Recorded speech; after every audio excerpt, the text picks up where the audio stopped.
just going live now. You've been tagged. Ba, ba, ba, ba. All kinds of weird stuff. Let's see what goes on. Yeah, it's doing weird stuff. I don't know what it's doing. There you are. Do you see me on there? No, I don't. Uh-oh.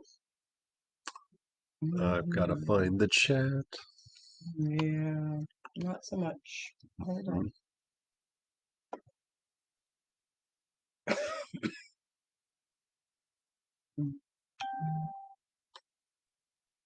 I'm just going to get off of all this other strange stuff. That's so dumb. Sports things all over our site. Stream setup, stream. Click on the forum. Scroll down. So funny. Like last time, well, somebody's on there. It's probably you. Probably me. Yeah. I'm gonna watch live. Hey, Kristen, what up? Oh, yeah, you gotta turn yourself down. Massive delay. And I gotta turn my volume up. Hopefully you can hear me now. Okay, so I know we have 9 minutes, but I'm gonna go brush and floss my teeth. Please do. I can now see the chat, so I'm happy.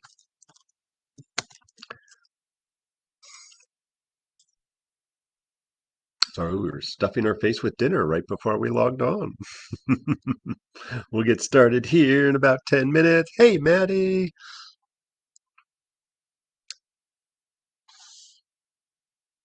Let's do that. That works.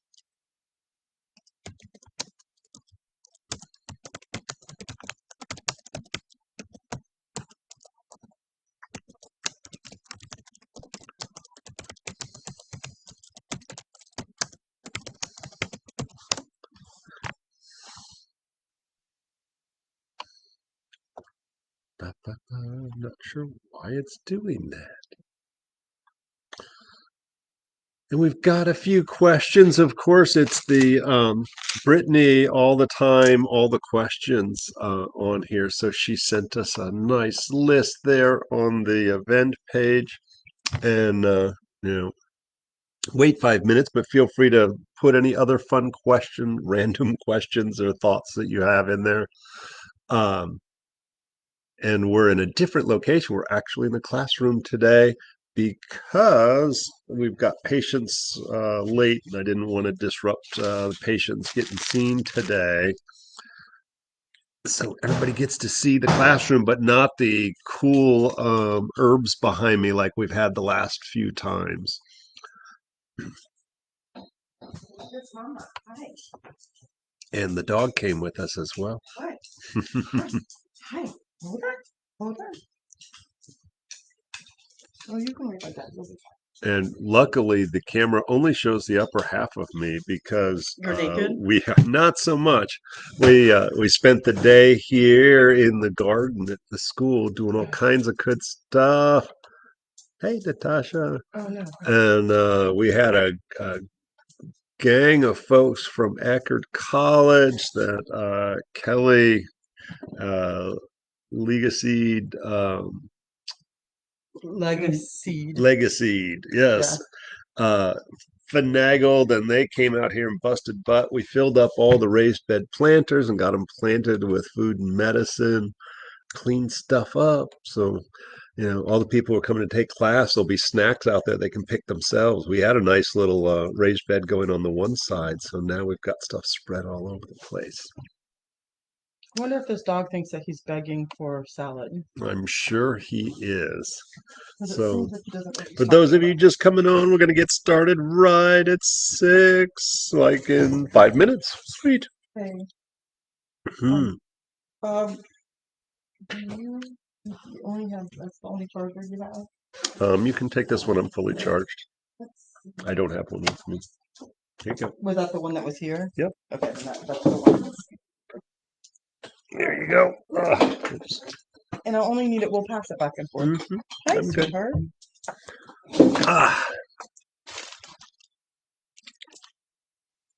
Ignore the puppy begging in the background.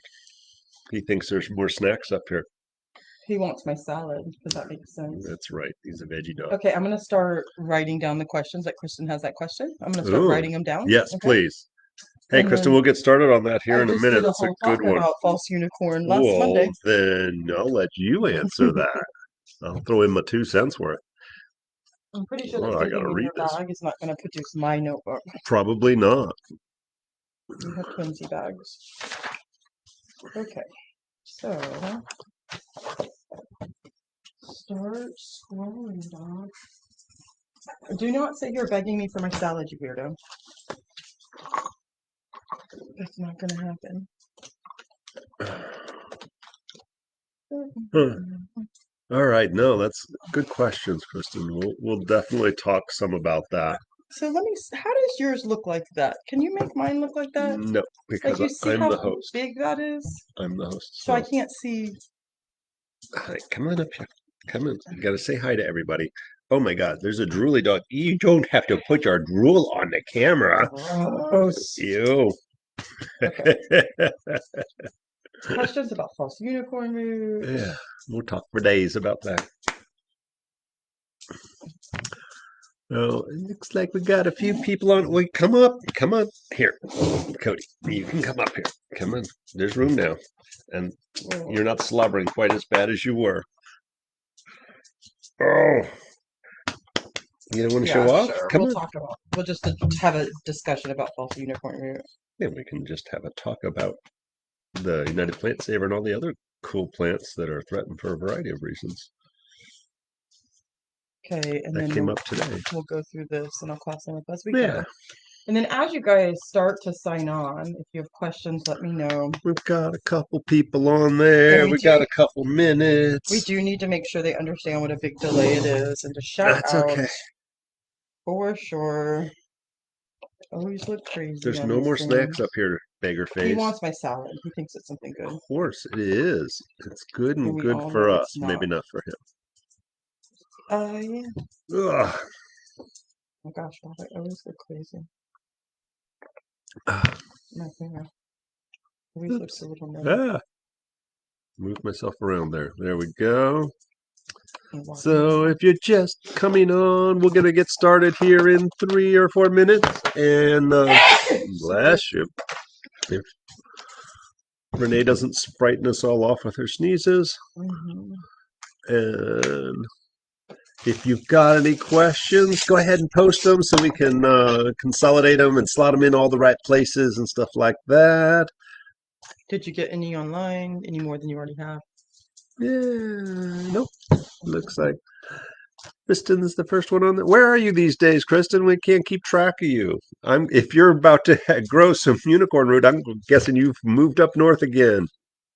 Or not in Mexico, or wherever the heck you're at.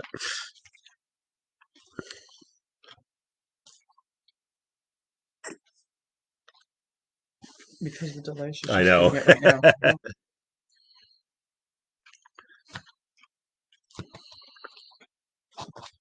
He was literally begging for my salad. Starving Marvin. North Carolina. Oh, nice. I'm jealous. What's the weather like right now?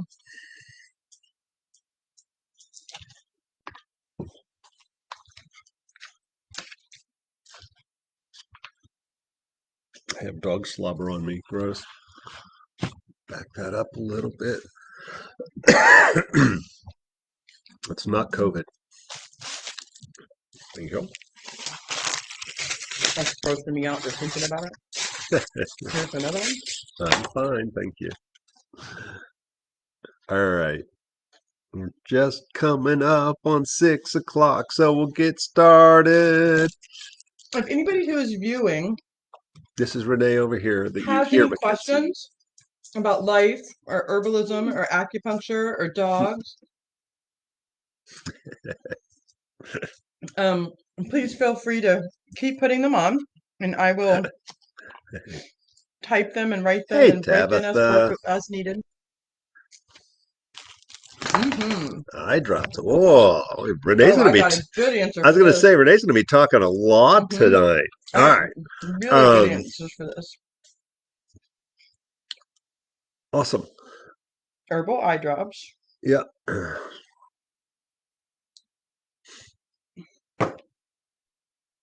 So it looks like it is 6 o'clock, so I'm going to start babbling incoherently. If you're just joining us, please do let us know where you're from. Last few times we've done this, we've had quite the international crowd, so hopefully folks will start to show up here. And like right now, we got lots of our students, so value added. And if you don't know what we're doing, this is the Bob and Renee show. So I'm Bob Lindy. I'm a registered herbalist and an acupuncture physician. I'm going to babble on incoherently about Western and Chinese herb stuff. And over here is Renee. I'm your moderator and also an herbalist, and will answer. No problem. And then if you hear noises in the background, it's Cody. Cody the dog. What I do want to say before Bob gets started is that there's quite a delay. So please don't be afraid to continue to ask the questions way past when we changed what was going on. Break in. If I like your comment, that means I'll say it. I'm just making sure that everybody gets heard. So, if you don't know it, we have the Tradition School of Herbal Studies here in sunny St. Petersburg, Florida. uh, You're a jerk.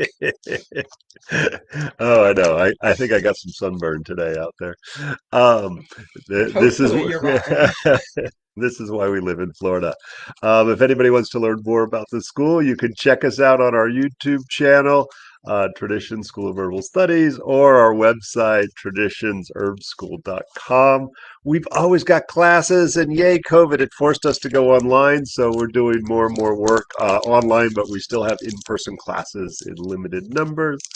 And we're currently, last few times we did this at the clinic, where 3 nights a week we have intern clinic where our students get practice. So people can schedule an appointment 3 nights a week.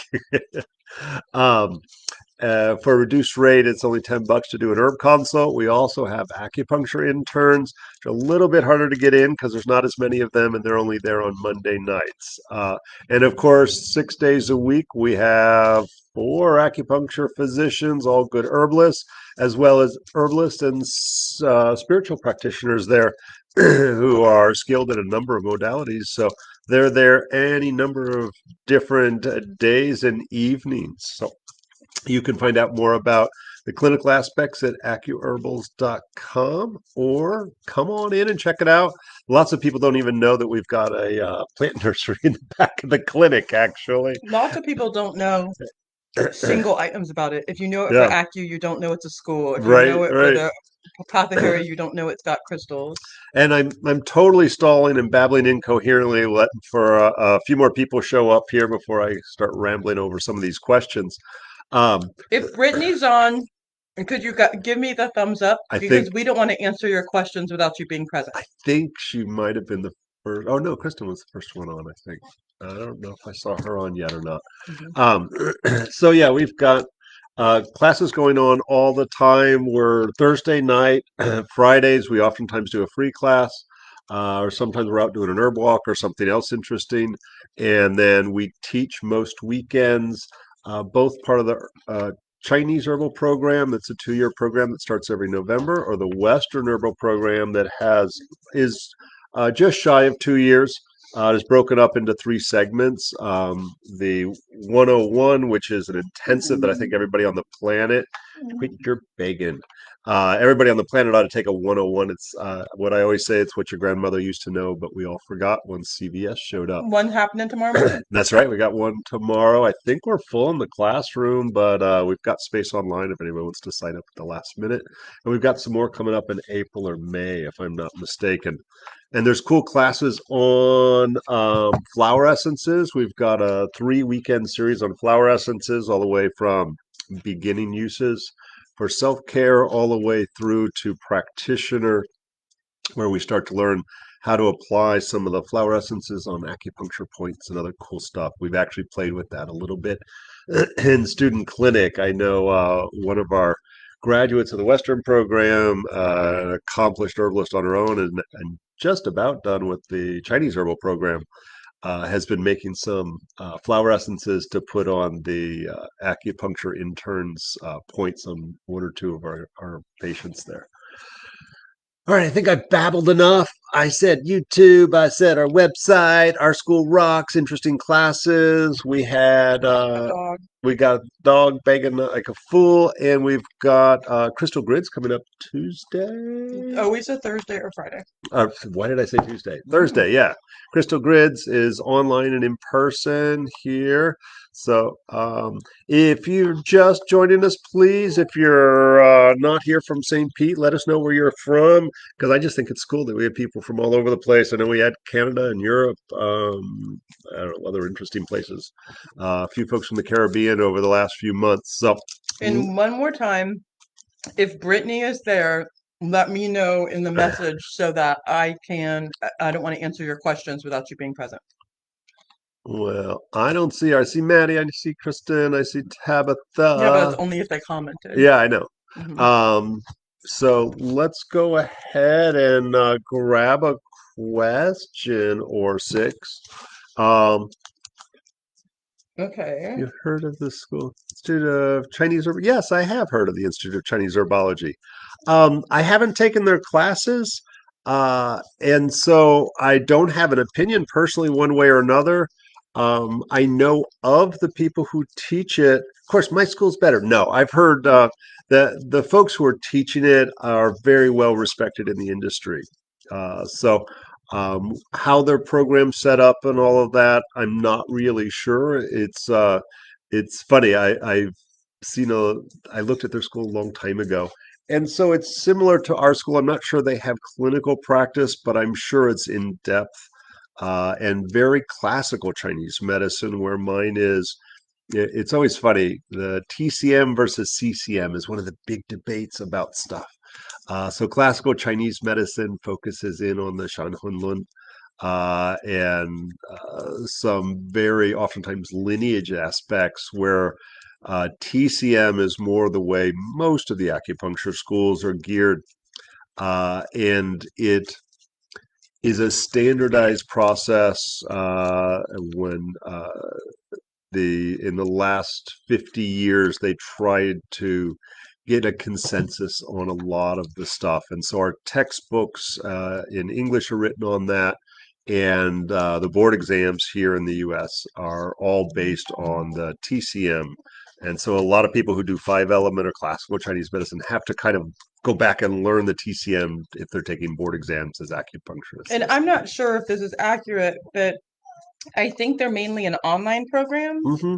And I think you're right. I and won't to swear to me, that. I feel like with all herbalism, you need to actually tactily use and feel and be with the plant to get a firm understanding of its energetics. I don't know if that matters And, at all. and I that's actually a really good thing. So whether whatever program you take, Hmm. and online certainly Not a convenient. criticism of them. Yeah, Mm-mm. and I hate to say it, when I was in acupuncture school, I found it really frustrating that all these great herb classes, they never brought the herbs into the classroom, and I think most Western programs are probably pretty good, although I think the naturopaths maybe don't get a lot of that. There's a lot of online ones, so I And feel the very much like even the ones we respect, I'm like, are you So, serious? You got to feel the if plants you out. do take an online program, Eastern or Western, I would say make sure if they don't provide you with a lot of those herbs to be sure to go out and source those herbs on your own. It's very easy to buy very small amounts.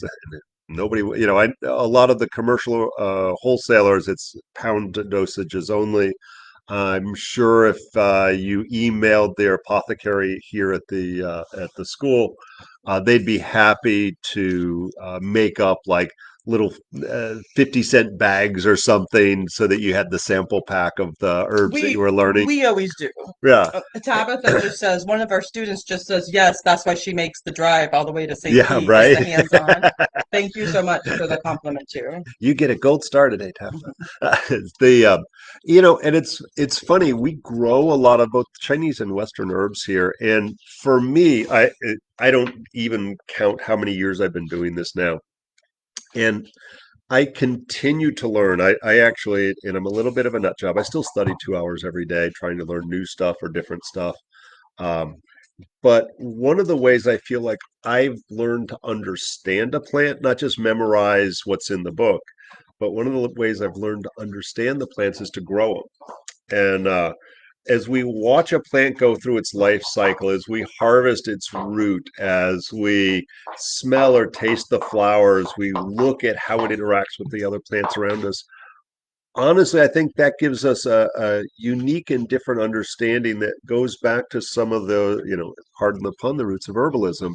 That and we took a bunch of students to Scotland 2 years ago, Hmm. and to study at a school out there, and most of the time there was not in a class, but sitting with plants and seeing what the plants told us for real. And we learned a lot of new indications for plants that then we tested those theories. And so, not to say you want the sole efforts of your studies to be sitting there staring at plants, but I think it is an important part of it to be able to smell and taste and see it in all its various cuts and its growth, and how to harvest and when to harvest. Those kinds of things are really kind of neat when we get deep down into those aspects of it. Sorry, I went babbling off into, No, it makes for a good practitioner. So it's something yeah. important that everybody understands that like you need to touch your medicine and know your medicine well before you're asking someone else to partake in it. Um, and I'll just, even though there's only a few Chinese practitioners on here right now, I think we got a lot of Western. And do we want to talk about Kristen's thing first? Because we know she's online. We Um, very much can. but I would say there's a lot of good resources for Chinese herb medicine, uh, that's kind of like textbook. But one of the places I find is just a expansion on some ideas and mix research and Western and clinical experience is ITM online, and I believe it's the Institute of something. I don't know. Subhuti Dhamma. I forget his last name. You can't. Uh, I'm not going to be able to do that one. but I do find his resources really expand above and beyond what you might see from a book or a teacher. It's all footnoted and well researched. Um, I find, and I don't, yeah, it's, I always sound really bad. I don't agree with everybody. So I agree with him a lot, and I think it's important, no matter who you're reading, whoever you're learning from, to question a lot. Aloria, you out there? Uh, and take from every teacher their experience and know that your experience might be different, both on yourself. It sounds like the dog is I like, gave him a treat I because he was figured begging. he's going crazy over there. Um, your experience may be different. And one of the things we talk about, and this is true both in Western and Chinese herbal medicine, but I think we talk about it in Chinese more, depending on which side of the mountain you grew up on, uh, you may have a different experience with an herb. So, nettles is a great example, stinging nettles. Uh, that we talk about nettles as being good for histamine, and as an antihistamine, it's blood nourishing, it's high in minerals. Our running joke is, when in doubt, just give them There's nettles. always nettles. Yeah. And the reality is, here in St. Pete, it's very humid. In Florida, it's a wonderful herb. We have something's blooming all the time. So if people have a lot of pollen allergies, they need nettles all the time. We sweat a lot, and that can lead to some blood deficiency, more Mineral deficiency. Chinese blood deficiency. So I think everybody should be drinking that here in Florida. But if you lived on a mountaintop, if you were in a desert, if you were in New Mexico, and you drank nettles every day, and you're this thin, wiry, dry person already, it will cause constipation and a whole slew of other signs of dryness that it might be detrimental. We'd have to be much more careful with it there, and it would be a less commonly used herb. So we'd always use it with combinations. So somebody whose primary teachings or education is out west, especially in the desert regions, they're going to get such a different understanding of what nettles does. For sure. Do we want to? Are we going to talk about the false unicorn root? Let's talk That's about one of false our unicorn questions. root. Um, And I'm going to let Renee lead the parade on there. no, I'll you don't chime have in to. because I'm going to play with the dog. Come here. No. Okay. So, I see if I would You're on have known camera. that, my hair wouldn't have been so crazy. Okay, so one of the questions that we got, and it was funny because all the students that are on right now that are one of my students, Oops. we just talked about this on Monday. We did a women's herbs like for the clinicians, kind of like a boost of this is what they're for and how we use them and the misnomers of it. So the question was centered around Me. one of the herbalists doesn't hear a lot about false unicorn root, that it's something that's considered to be at risk, at a minimum, endangered, maybe otherwise, and why aren't more people talking about it? Well, the first thing I have to say about that is if you're part of the practice of using that, so if you're of a wise woman practice, or if you are a folk herbalist, or if you live in the Appalachias, then more than likely you have some connection to Rosemary Gladstar. And Rosemary started an organization called UPS, the United Plant Savers of America, and they will let you know when something's being over harvested or when it's approaching at risk or approaching endangered. And they're always saying, if this is the case, I mean, Bob and I deal with hundreds and hundreds and hundreds of plants, 800 different plants minimum, at our access. Why wouldn't we just go ahead and use something that was more sustainable in what's going on? So And I that's one of the reasons they're not singing the and praises. I think part of the problem specifically with that plant is we have a few plants like this. It can't be commercially grown. Well, this was the next question. The Hmm. next question was, why is this the case? Is this something I don't know? In particular, the rhizome of this plant is the herb of commerce of medicine. That's the part that's used. All the parts can be used for different things, but the part that is taught is about the rhizome, which is the food reservoir of the plant. So if you take the food reservoir of the plant, you are killing said plant, and therefore we wouldn't have the plant anymore and we would have to replant, and that's how it actually makes a new plant. So if you are not harvesting in an ethical way where you would be breaking off some of that rhizome and letting it go forward, problem number one. Problem number two is it needs to be a certain age. And of course, we can use a lesser one, but why would we do that, especially when we talk about what it's for? And so if you are properly harvesting, then it's not a good cash crop because you're having to pick around, let the mother plant stand, make sure you wait another year before you harvest from that field, like all these things, just like ginseng or some of our other herbs, that they need to be a certain age. Like mullein, we take 1 year plant for this, we take 2 year plant from that, we let it die off and come back for a secondary thing. And if that's not being taught, which I have news for you, Herbal Google is not teaching you that. If you are just literally Googling a plant and doing what it says, herein lies the problem. So that's a second reason. So then a third conversation in the questioning was going to be, well, talk about what it's good for and sing the praises for that, and let's have a little conversation around it. Now, that being said, it's an amazing plant.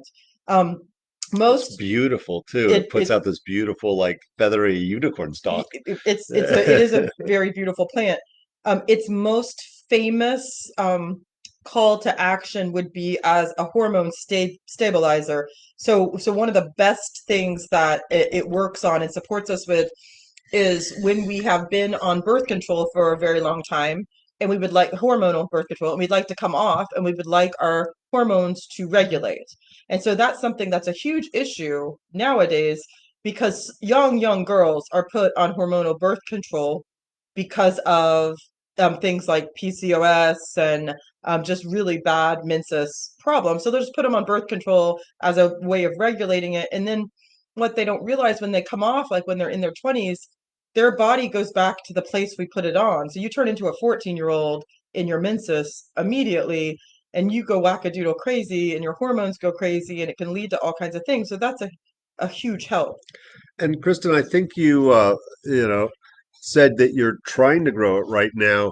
Uh, the only person I know of, and I'm sure there's some other folks locally, but they're in the sort of Asheville area, is Joe Hollis, something Gardens. I forget the name of his place, but he's up in I northern. think it's hidden, something like that, but I'll Yeah, figure it out and type it in.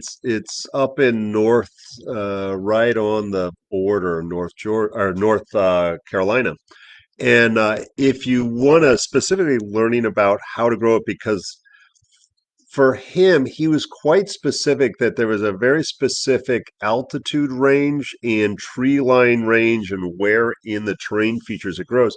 He's got a I very was gonna say nice I could tell you. that there you can. I was Uh-huh. going to say Joe's got a nice maybe 10-minute video on growing and harvesting the unicorn. So that's where she actually got her seeds from. Ah, nice. He's happy to Oh, babble to mountain you. gardens. There you go. Yeah, he's happy to babble to you about the placement of that it needs to be halfway down, two-thirds of the way down the mountain.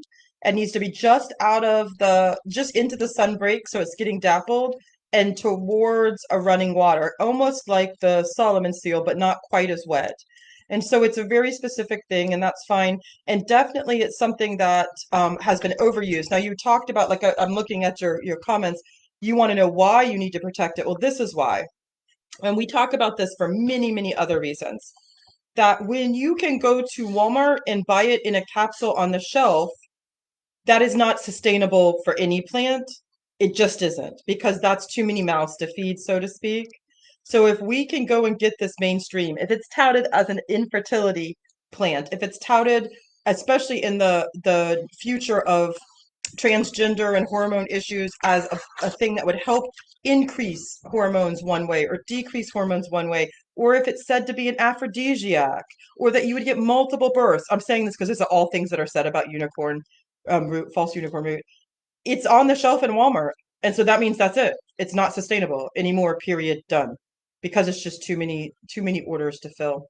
And so if you want to know more about what it does, because you already know, or you wouldn't be growing it and you wouldn't know the benefit, I'm happy to talk about that. But that's why, because it's now hoarded and it only grows in a very precise ecosystem.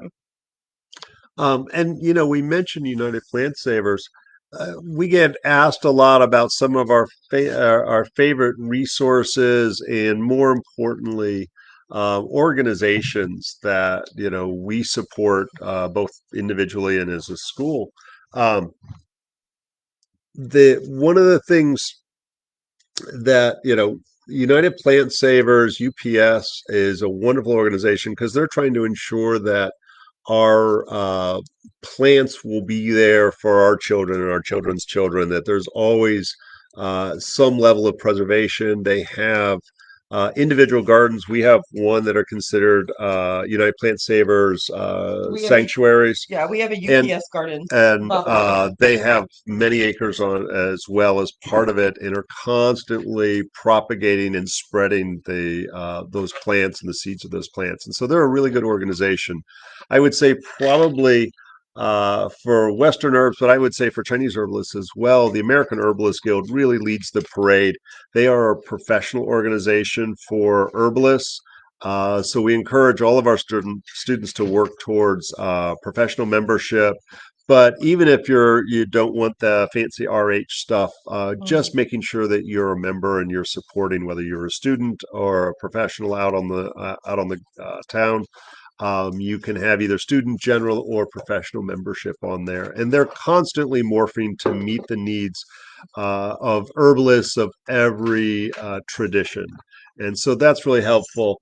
Um, we also like ABC, American Botanical Council, which is Herbalgram, and so great resource for some of the political issues within it, the industry of herbal medicine, and that who's that? Mark Lumenthal, and it's they have a lot of PubMed research. Every time some bad press comes out, you're going to immediately find that they're going to have a rebuttal in some form or fashion. And for any of the acupuncturists who might wander on here, be sure to support your state professional organization. It's super important that we are, as a group, as acupuncturists, have I won't say a single voice. We all got opinions, but it is important that somebody's out there watching our backs as well. We are constantly getting encroachment on our profession and our licensure. So I'm a very happy member of FASOMA, a past board member, and always jumping on board whenever I can support the Florida State Oriental Medicine Association. And super psyched that we'll be actually at a conference this August, Fort Lauderdale, I For think. Fasoma. Yeah, Yeah. and I don't remember what I'm talking about. Something cool.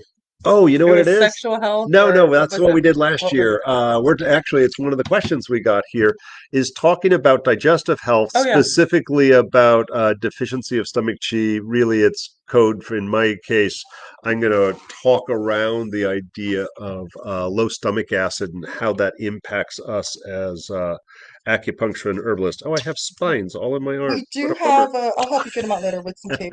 We do have a question online, and if you don't want to deal with these, it's up to you. Yeah. So it's about decoctions using a pressure cooker, Ah, and I yeah. have a lot to say about all of that. You can answer it any way that you want, unless you want me to step in. Go So, ahead, because I know that you were looking specifically at Chinese stuff, but I think it's relevant for both the Western and oh the Chinese yeah, herbalist. absolutely. So the first thing, let me tell you that I absolutely positively have an issue with how slack people teach to do a decoction.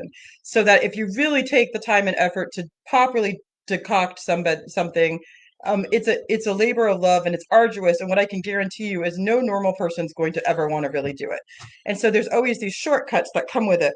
And the pressure cooker is an amazing shortcut because we can act like we fully burst through and got all the relevant nutrients out without the time and the effort put into it. The problem is with a true decoction, we have two variables of heat where we remove the lighter aromatic properties and we don't destroy them with the second variable of heat. And with that second variable of heat being over 208, we get the secondary side of the decoction and what's in the cellulose and what's burst forward. And then we go back and combine those together with a lower threshold of heat to not release our aromatics. And that would be the true final decoction, the third step one. So if you were going to do it in a pressure cooker, you would need to keep the temperature below 145. That no matter what it would need to be able to be below 145. The Instapot is an excellent thing to use for that, but it needs to be able to be that you can stick your finger in it. And yes, it would burn you. You could take your finger out, but you wouldn't have a scar and you'd be fine. It would be no big deal. I always wonder if you could cheat. I'm always looking for shortcuts, That's a man. good cheat. But what if, 'cause especially for aromatics, like if you're Hmm. throwing mints or boho or something like that in, that once you took the top off, that you had your herbs, you threw them in immediately while The heat it was was, coming up. yeah, as it first comes out. Because a lot of Hmm. the Chinese herbs, the herbs that are strong aromatics, we oftentimes say end at the last 5 minutes of the Hmm. decoction, which would probably be pretty darn close to that. Um, I got an answer for that. yeah, Why it's not true and why you do it the other way. No, it's taught in Chinese. You know this is the case. Back in the day, they used to teach it that way. Is because it needs the first the first cook to make the second cook authentic. It needs the yeah, breaking the cellulose from the first one. yes, and no. So there are herbs that we end at Oh, I know at, we do yeah. that. Like I So that understand that we have it to the side in yeah. aromatics, but I'm saying like let's rule So aromatics aside. yeah. So there are things that have volatile oils that we might not do that with. But when we're looking at aromatics that we're worried about destroying. Let's do aerial parts versus Hmm. roots, seeds, and Yeah. hard parts. If we only did it that way and we held our aromatics to the end, Mhm. it still is that the secondary cook works so well because it already went through the first process. And so that's why you get so much more out of it on the second cook. And so you've got things like the Instapot or a pressure The cooker. Instapot's an excellent one. The other thing that we use a lot for our medicine making, and you could do it for just a water extraction, and that's the magical butter machine. Yeah. Um, and theoretically, the Dr. Bob code still works for getting a discount if you buy one. Capital Dr. Bob. And so we do more tincturing in that and oil extractions, but would be very appropriate to put a higher temperature on and set it for it goes from 2 hours to 8 hours, Hmm. I think. I got a And cheat for that and too. you could do a lower temperature and then preserve, and it would also macerate all the stuff in there.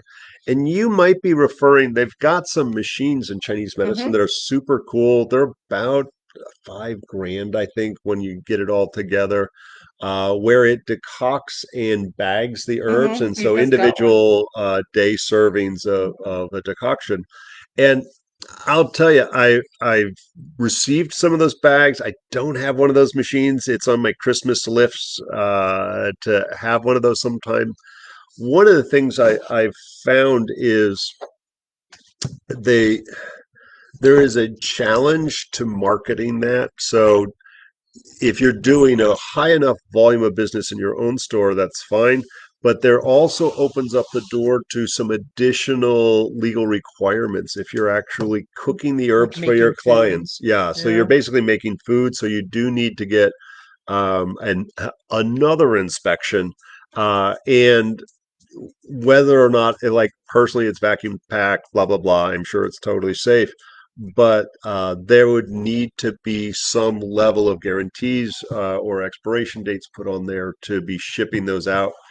And I know a number of folks who have tried to do that, and they just didn't find that the volume was You there. can't charge the money you need to. Yeah. They can't afford their medicine. And there are some set communities. You also need to then have the what is it, the triple sinks, and it's Hmm. not technically stainless steel, but they want to see stainless steel.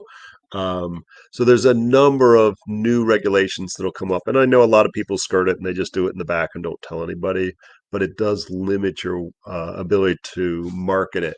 But I have heard nothing but great things about those machines, and the couple times I bought some from a local company to see how they were doing and just to support them, it was almost as good as cooking it myself.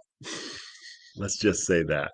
I think that it's a plus no matter what. So the short answer is yeah, we can totally cheat with pressure cooking, control your heat. So good point. A lot of, and I'm assuming you're talking about the Chinese formulas with the Instapot. It's a really good point. Neither one of us thought of Uh, this, that it doesn't reduce. And so many of our Chinese formulas, we cook them and reduce them by two-thirds or It half. And so reduces if you let the the steam pressure out, off. but then Mhm. it doesn't get the benefit of cooking it in 5 minutes. But you do it Yeah. and then you let the steam out and then it will reduce. So if we're going to do a classical cooking process for that, it does have some challenges in doing the proper reduction, I would say. And I Um, agree. I mean, like it's I'm not arguing it, but it is a good sheet. And the same with the butter would be the magical butter machine would yeah, be the same thing. you Yeah. wouldn't be able to reduce it. Hmm. So you're back to cooking that thing on a Hmm. stovetop again, and So I and would I still believe that is the best way to cook these things is doing it yourself and doing it at home on the stove. I would totally reduce it and let the steam out afterwards and let it like cook down. Like if Yeah. we could do it that way. Yeah, it It's would it wouldn't be it, saving as much. The whole idea you of an wouldn't have to Instapot watch it. would be saving the time. It might be a little shorter, but Uh, yeah, you're right. I mean, yeah, and we do like all of our classes now are online. We've got a few of them recorded, but it's way more fun if you're able to do them in we person. have a So medicine making class coming up for somebody who's already a practitioner. yeah, right there you Okay, so go. totally. So Kristen is talking about a yin tonic of is a yin tonic Shatavari Solomon Seal American ginseng appropriate to use year long or all during the dry part of the year? I have my opinion about that. Or would it be completely different because of physical constitutions? And I know how I would answer that, especially with the It's ginseng. and yes, all of those are nice yin tonics, and for the correct presentation, those would be fine to do year long. But if somebody doesn't have yin deficiency, it may not be appropriate. And I would also say in formulation would be important, although those have, depending on your tradition, the Shatavari for Ayurvedic, the Solomon seals for Western, and the American ginseng, Western and Chinese Xiang Shen. Um, but you would have to constantly monitor them for dampness. If you give me yin tonics, Yeah. I'm going to have issues. I'm going to become a phlegmy person, even if I am in a desert. And so we would have to either adjust dosages or again that the art of formulation so that we can adjust for the environment that somebody's in. Um, I think I answered that question. Yeah, so basically what I would have said, a shorter answer that was everything that Bob said, and is that the ginseng would totally burn me out. Like I need to make sure that the ginseng would not be a good thing for me at all. It would never be something I would take every day. So if your temperature changes, internal or external, then we need to change the temperature of your formula as well. And I'll say this, and just there's a couple of different ways to think of, and specifically about the American ginseng. So in general, we have this category of herbs, the adaptogens that help us adapt to stress. And so in Chinese medicine, we would see those as tonic herbs. Or not all tonic herbs are adaptogens, but many adaptogens are tonic herbs. I think I said that right. Yeah, I like it. Good Some of job. them are in other categories. But with ginseng, a lot of times they're clumped together as if they're all the same. And I always like to talk a little bit in my classes that when we look at American ginseng, it's the coolest of the bunch and the more yin nourishing. Where the Chinese ginseng is slightly warmer than the American ginseng, the and so Renshen is the Chinese ginseng. Xiangshen is the American ginseng. The Then we've got the Siberian ginseng, which is not a ginseng at all. It's a Eleuthero. Eleutherococcus, whatever the heck it is. I think it's in the same plant family, maybe. And that one, Siwuja, the Eleuther or Siberian ginseng, is the driest of the bunch. So I tend to be phlegmy. I sometimes have been known to eat the wrong foods. And so for me, the Siberian ginseng tends to have a better effect. But even with that, too much is too much. The other one that David Winston talks a lot about, but not really a lot of other people, he calls it Prince Seng. This is the Japanese ginseng. In Chinese, it's Taizishen.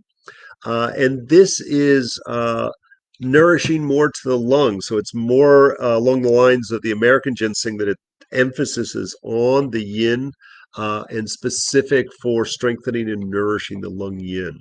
And periodically, when that tends to be the focus or really where they're showing their deficiency, I'll totally use the Japanese or Taizishen. So she was also agreeing and saying, yeah, that's way more energetic, too much. I was for some reason thinking like red Chinese ginseng, No, how that no. would wind me up, Yeah, and that would no, not be a tonic you for would do me. better with Yeah, the American, yeah. And so or the she was Taizy agreeing Shen with that as actually. well. Does anybody have any questions about that? Otherwise, we're going to go off to all of Brit's Yeah. questions. She's got enough to keep Well, I five got hours. herbal eye drops as Oh well. yeah, yeah. Yeah, yeah. And I'm happy to start. We And could start. Brit, say something. Let us know you're in there, or type something. I should say. We can't And actually it's hear you. recorded, so if not, that's fine. We can And get we'll to her still copy. questions. We'll still do Yeah, ours. 100%. And so we can absolutely Do you want do. to do eye drops? Would love to talk Yeah, about the you're the eye medicine drops. making goddess. Well, it's more than that. I have the worst eyes. Nah, Yeah, like so like I've had to deal with eyes, I've had to deal with eye cancer, I've had to deal with all kinds of damage to eyes. And so we can talk about eyes because real it quick did too. sound like she had a good formula that was working, Hmm. but it was inconvenient to be Yeah, and it is. making an eye wash in the middle of a movie theater or Right, something. 100%. So the first thing is let's go ahead and because I'm going to use some of the Chinese stuff too because it's such a Oh, huge help. I did projectile vomit some of it, and so I don't want it anymore, but it was helping. Okay, so the first thing is that question comes from one of our clinical students who's seeing clients both on her own and in the clinic, and also seeing animals where I get a lot of eye problems with the animals. So it's important that we adjust all of our treatment. And so let's start with, let me give you several things we can use that support our eyes, and then several thought processes for preservation, as well as then a cure for all of it where we don't have to use any of those. So the first thing is chrysanthemum in Chinese and in Western herbalism, but it comes from Chinese and herbalism. and that's called Ju Juhua. Jua, which is one of the only ones that I remember. In fact, I confuse it with honeysuckle all the time. So Jinyinhua. yeah. And so chrysanthemum, both as a wash and drinking it internally, is an extreme help for dry eyes, with your eyes not being able to focus, with nourishment of them if there's an issue. Just absolutely positively a wonderful, wonderful plant. You can also take the flower that's been soaking and use that as the actual wash. So it's important that that you know that that's a thing. And I've even eaten the flowers. Like it totally works 100%. Another massive eye support that we have is calendula. So the orange calendula in particular, same concept. I would use it to wipe the eyes, to clean the eyes. Say the same with chamomile. All of those are considered to be ophthalmics. Very, very useful. Tabitha, from our standpoint, tonification of the vascular system, anything that was a vulnerary would be precise if somebody had either actual damage like sunburn, What's a fire vulnerary? burn, something that's a tissue knitter that works on the capillary fragility and the tonification of the vascular system to heal something. If you had an autoimmune that was Sjogren's type of orientation where you had lesions on the eyes, another that would be another one that was great, the calendula or the anything that was a vulnerary or something that was tonifying. Now, one of the questions that you asked about all of that was preservation. So a simple saline solution that you would just go to the store and get to be an eye wash, a natural eye wash, that would be enough to keep it pretty well if all of the plant particles had been extracted out of it. That's the first thing. The second thing is, you've heard me say this a bunch, especially since we work with animals and babies. If you pour it into ice cube trays, it makes 1 ounce portions. And that day or the night before, you could pull your 1 ounce portion and take it all day with you in a squirt bottle, like a Visine bottle, and it would not be an issue. So that's one of the fixes that is for that, that you can do it that way.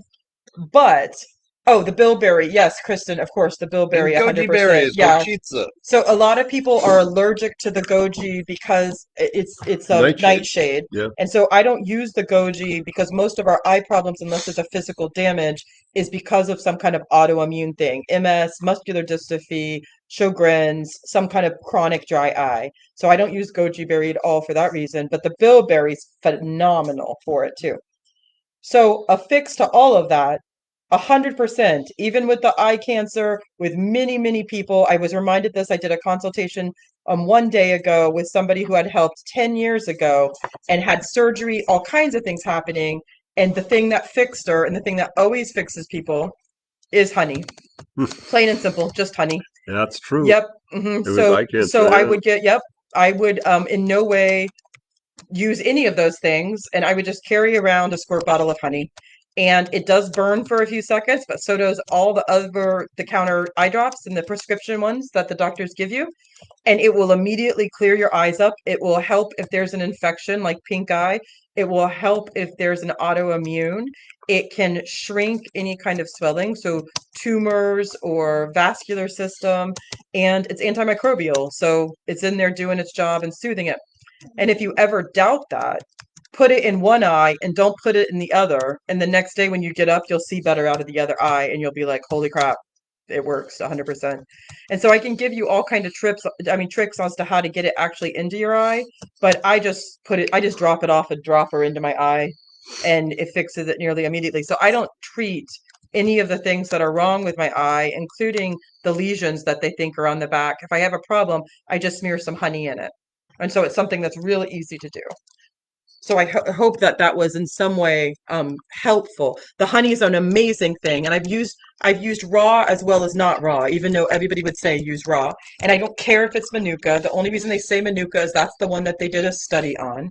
And so there's no all the honeys work. My family's apiarists, and we will use honey for burns. We will use honey for tissue Kristen wants knitting. to know, how would you apply that? Do you dilute it? No, I don't dilute it at all. And there's several ways to do it. When I first started doing it, I have an autoimmune issue and I've had damaged optic nerves and orbitals. You might need to go out. When I first started doing it, I would let my teenage children do it, the boys, because they had great pleasure in putting goo in mom's eyes. And so what they would do is they would stick a spoon in the honey and they would let it go over my eye until it dripped into the corner of my eye. Then I'd close my eyes and that's disgusting what you guys are seeing here. Um, that is disgusting. Yeah, I would close my eye and rub my eye all around inside of it. You can just get a squirt bottle and literally just squirt it in the corner of your eye, let it drop into your eye. You can put it into a direct squirt bottle that you would use like restaurant style to put ketchup in, and then you can apply it easier that way. You can put it into the lid of a water bottle, just a little drop, bend your head over like this, put the water bottle lid here. I'll show you with the top of my thing here. So you bend over, you put the water bottle lid on your eye, then you'd lift it up and go blink, blink, blink, blink, and then you go hang back over and take your eye out of it. And because it's antimicrobial, you don't have to worry as much about something growing in it. So there's many, many ways to do it. I will promise you, the first time you do it, it burns, but it only burns for a few seconds. And it burns just like the eye drops the doctors prescribe you, which can be very, very painful. And they just tell you to suck it up. And so if you're giving it to a kid or a pet, just understand it's uncomfortable for about 10 seconds. Move your eye all around. It will be fine. It will wash like right to the side. I have no opinion about that, do I? I've had lots of eye All right, I problems. think we got that one Yeah, I covered. think that And 100%. there was Keep, a question about my opinion of the Chen and Chen books. yeah. hmm And it is challenging if you don't It's have a interesting, your opinion on those. yeah, hmm if you don't have a foundation in Chinese medicine, if you haven't learned the diagnostic system, all of it is basically useless. And Chen and Chen is actually the easier of the bunch to learn from. For our program, we use Chen and Chen in the single herb book, and the formula book we use Bensky. And so he's got Formulas and Strategies, I think is the name of his formula book. And I think it takes it up to the next level. For our classes, I always want to provide the framework so that everybody understands those foundational concepts and that the books that they get, and we use Machiocha's Foundations of Chinese Medicine, that those books bring you forward so that even when you're done with me, that you can continue to learn and expand on those ideas um, without me. That once there's an understanding, and learning how to use those books is super important. I want to say there's another question, and I hmm also want to say because there's some comments coming in about the honey, that hmm if there's more questions about the honey, easily can go back and discuss that a little bit more. I know it's hmm weird what I'm asking you, but it's old timey. It works. I'll never go back. Have eye cancer tumors that have shrunk because of it. Like hmm good to go. Yeah. So it says, and I'm hoping that I'm reading this correctly, but I'm going to just read what it says. hmm And if anybody has chin and chin questions, please go back. But the Yeah. question is, any suggestions for migraines? I don't think it's faux migraines, but it's spelled, I think it's for migraines, just Yeah. without the R. Yeah. Okay. Yeah. And so because we have to define why. So, and Yeah. that's really, understanding the why of a migraine. In Chinese medicine, we can see anything from blood stagnation to qi stagnation, even phlegm, blood deficiency. Oh, I'm sure I could think of something else. All of those can be a cause for migraines, and even from Western herbal medicine, we have a number of ones we like to try, some singles and so forth. But the reality is, the goal for us with herbs is not to suppress a symptom, but to actually fix the underlying imbalance that's causing it. You're not supposed to have migraines. And when we look at migraines, there's food related, stress related, menses related, weather related, all of those can be possible causes. And we would use a different approach on any one of those, especially in Chinese medicine. We would use different formulations and completely different set of herbs. And I will say with migraines, in 20 plus years of practice, I'm going to say I think I failed once. And that was somebody who I only got 2 or 3 shots at it, and had migraines 24 hours a day for the last 15 or 20 years. Was on opiates for his migraines because they were so severe. The other thing with migraines, if there's, I always encourage any of my clients who show up with regular reoccurring migraines to make sure that they do see a doctor to make sure there's not something crazy like a tumor or, something scarier than the unknown cause that is most of the migraines. Um, Things that a lot of people experiment with the Western herbal approaches is feverfew, and feverfew is an interesting one. And what I always say with feverfew is if you went and bought a capsule of feverfew, and a lot of times even a tincture of feverfew, it may not work. It has to be fresh.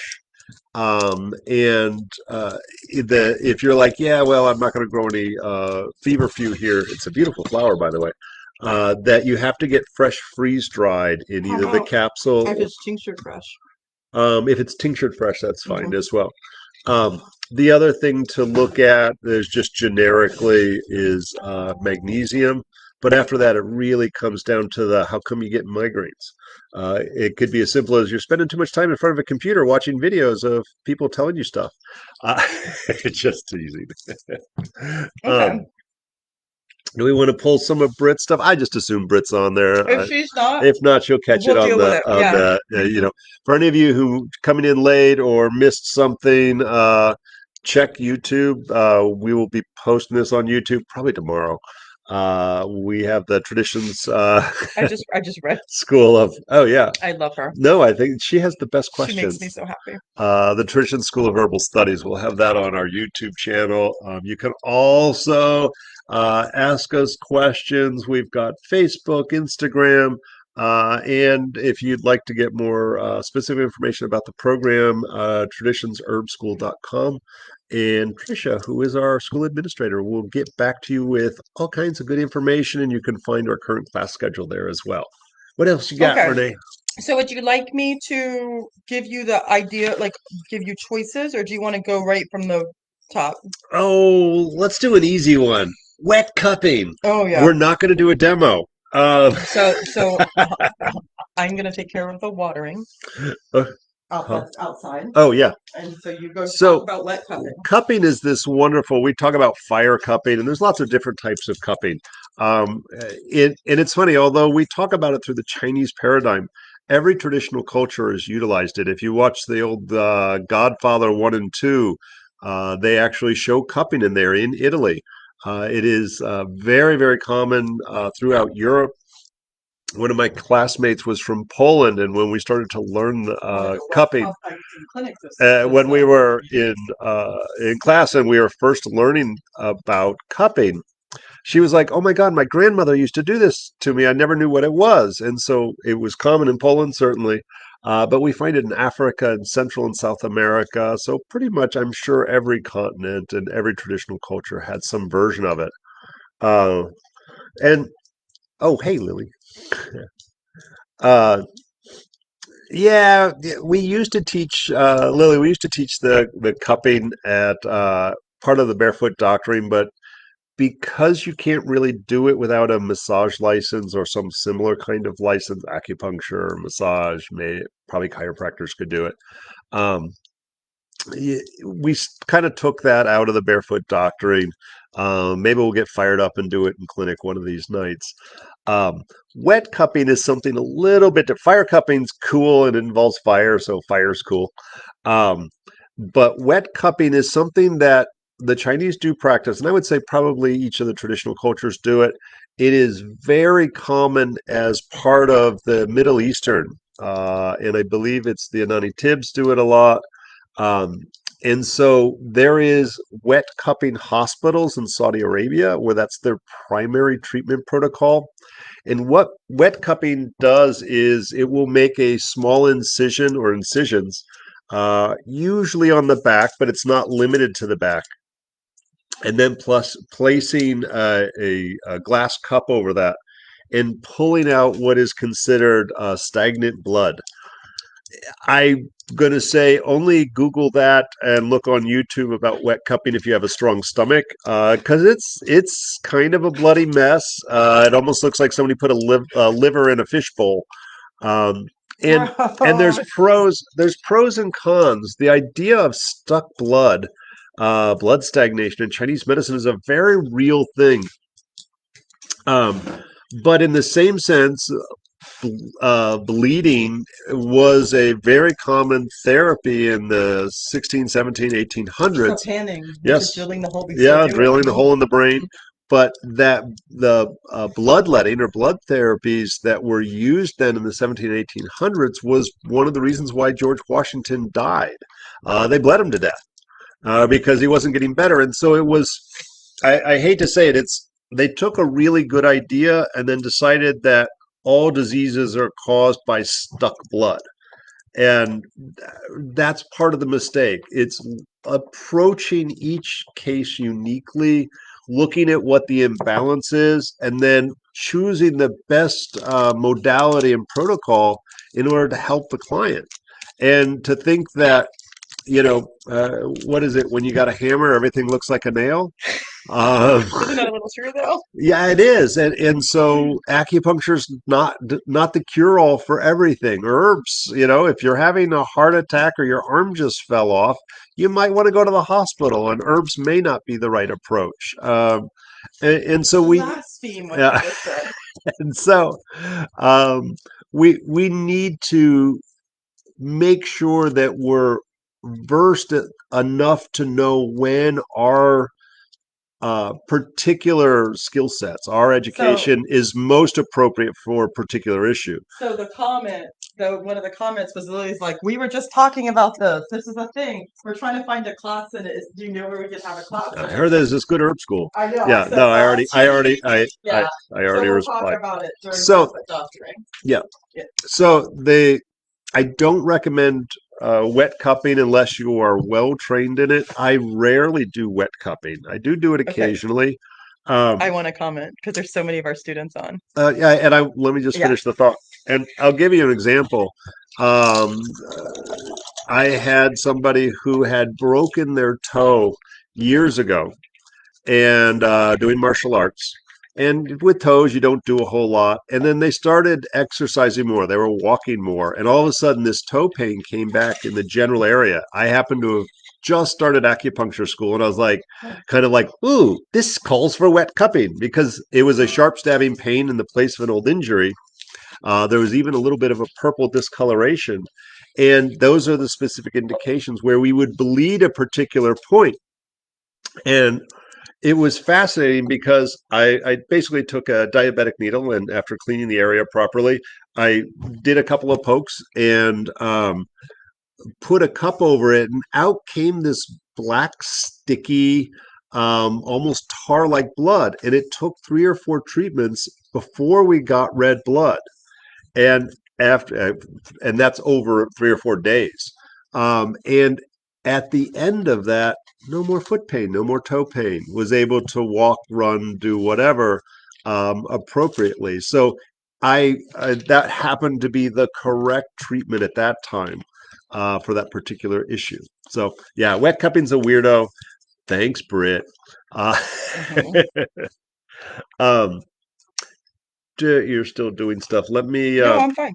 Like I'm just waiting for you. I was going to say, do you want to talk about fungus eating death? Yeah, we can talk about that. So one of Like, the let's questions throw a little spiritual cool stuff in here. one of This the is hi Renee. there. Thanks. She teaches more of the spiritual classes as well as the Western Herbal program and supervises those folks. So one of the students, we have people who send in questions. One of the questions that came in was, can Renee extrapolate, which Bob can extrapolate on, fungus eating death idea? And what she's saying is, And it's a specific religious group that. yes, except the idea of it is very religiously common, where Mhm. we have kosher eating because we have, yeah, kosher eating and Yeah, halal, where you're not eating the spilled blood, the death, the guts right. for a reason. It's a similar concept. So the concept of not eating mushrooms because you're eating death. So this comes up in class. I am And it comes up with some of our clients as well. yes, it It, comes up with clients a lot. We really actually need to pay a lot of attention to yeah. this with clients. So I have a And, and what's the particular belief we're. I'll Oh, explain it. I have a strong history and basically tropical and subtropical plants, which bleeds into West African because it's the same latitude lines around.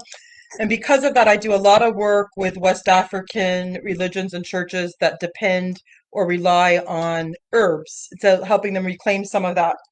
And so there's certain religions specifically with those students where I have to understand that they're not allowed to eat any kind of mushroom.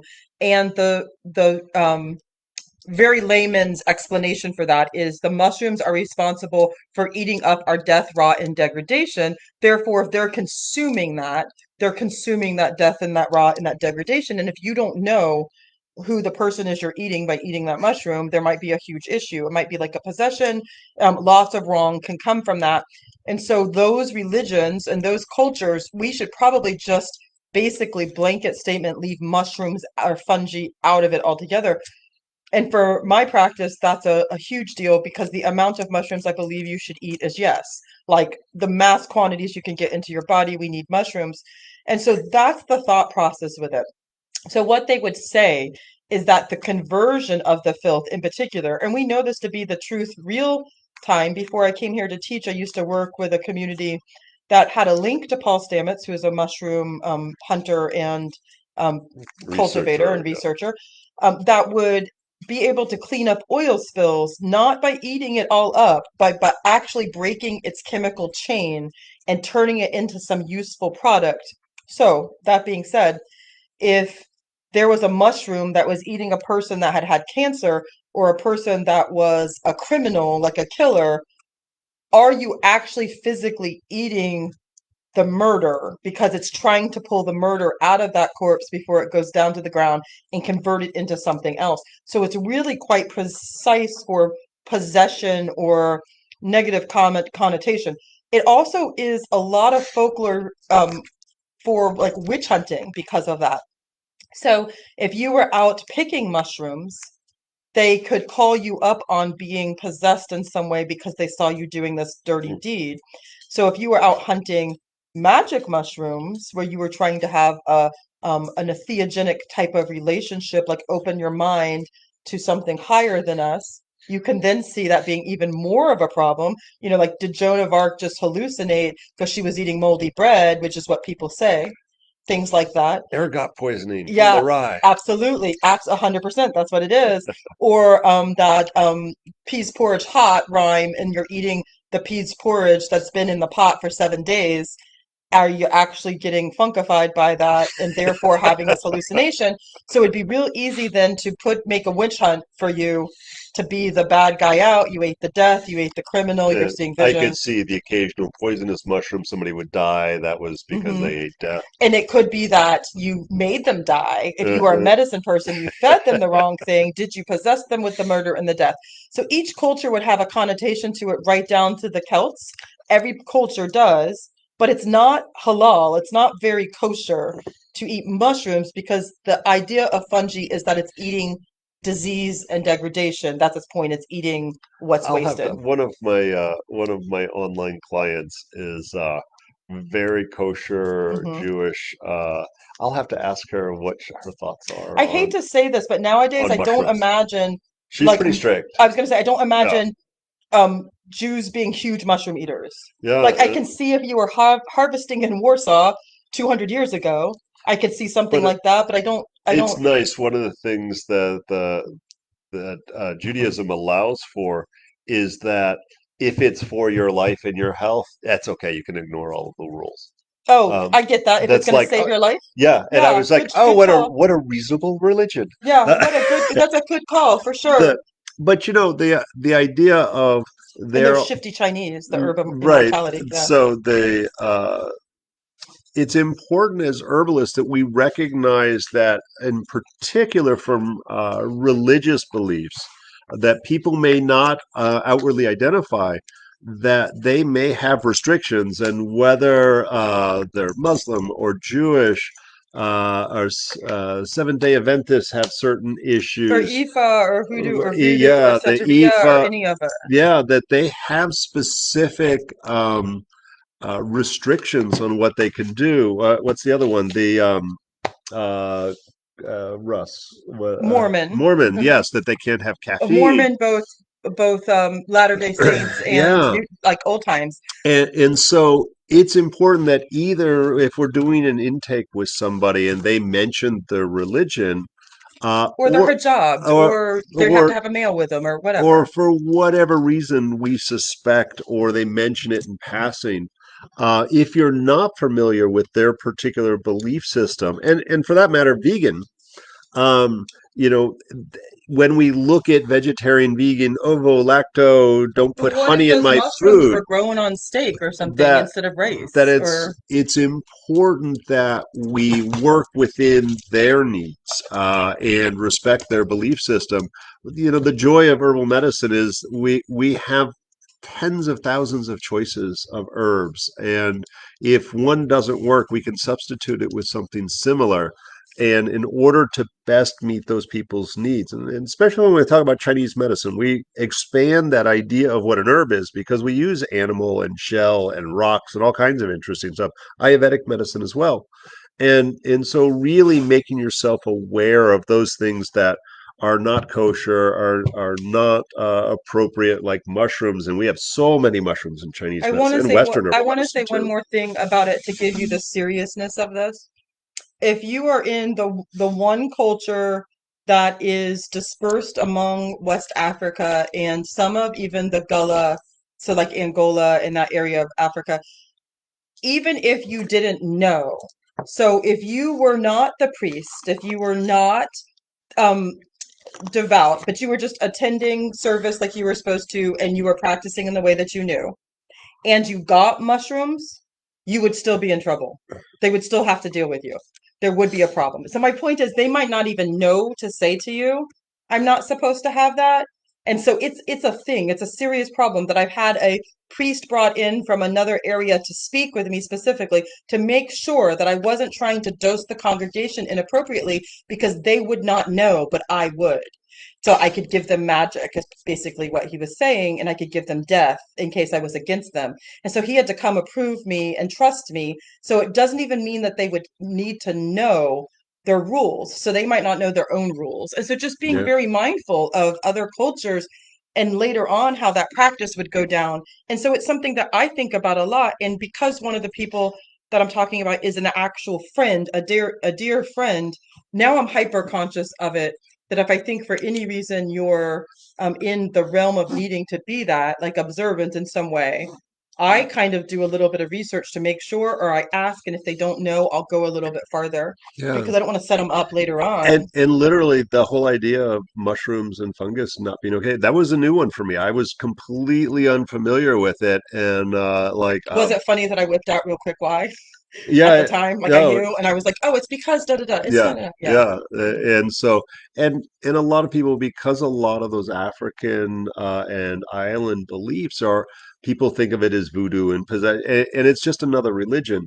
And so they're oftentimes very afraid to express that, especially I in an agree with open you. forum No, like they that. don't. I And, have to stick and up for so them. it's unfortunate they have to then like go through various contortions in order to avoid that, Hmm. or are afraid to eat food out that They they don't know who and how it was made. I do know that they would feel condemned, yes, and they Yeah, would not speak out. It would be up to me to take care of them. yeah, Yeah, yeah. for And sure. in just any set. And I also like because you brought that up because for those of you who don't know that Bob was raised in the Bahamas in the islands.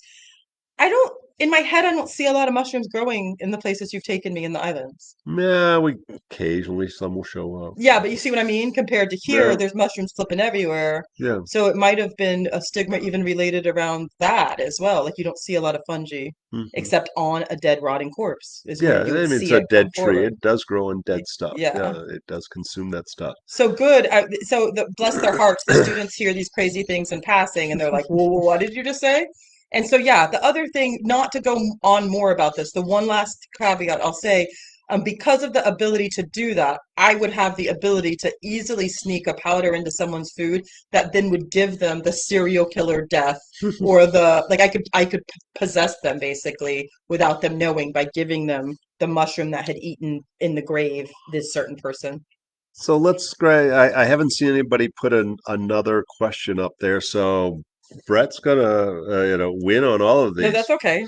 Um, and I thought this one was interesting. These And two are I'm kind related. of like saving that for the last. These two are kind of Yeah, related. but I was going to go with the my thoughts on prevalence of tonsil Oh, I have so removal. much to say about that. Aren't infected tonsils a sign of a lymph issue? And boy, So you're removing the red flag your body's waving. so one of the things, our tonsils are part of our immune system, and yes, Brett, you're exactly correct. It is part of our lymphatic system.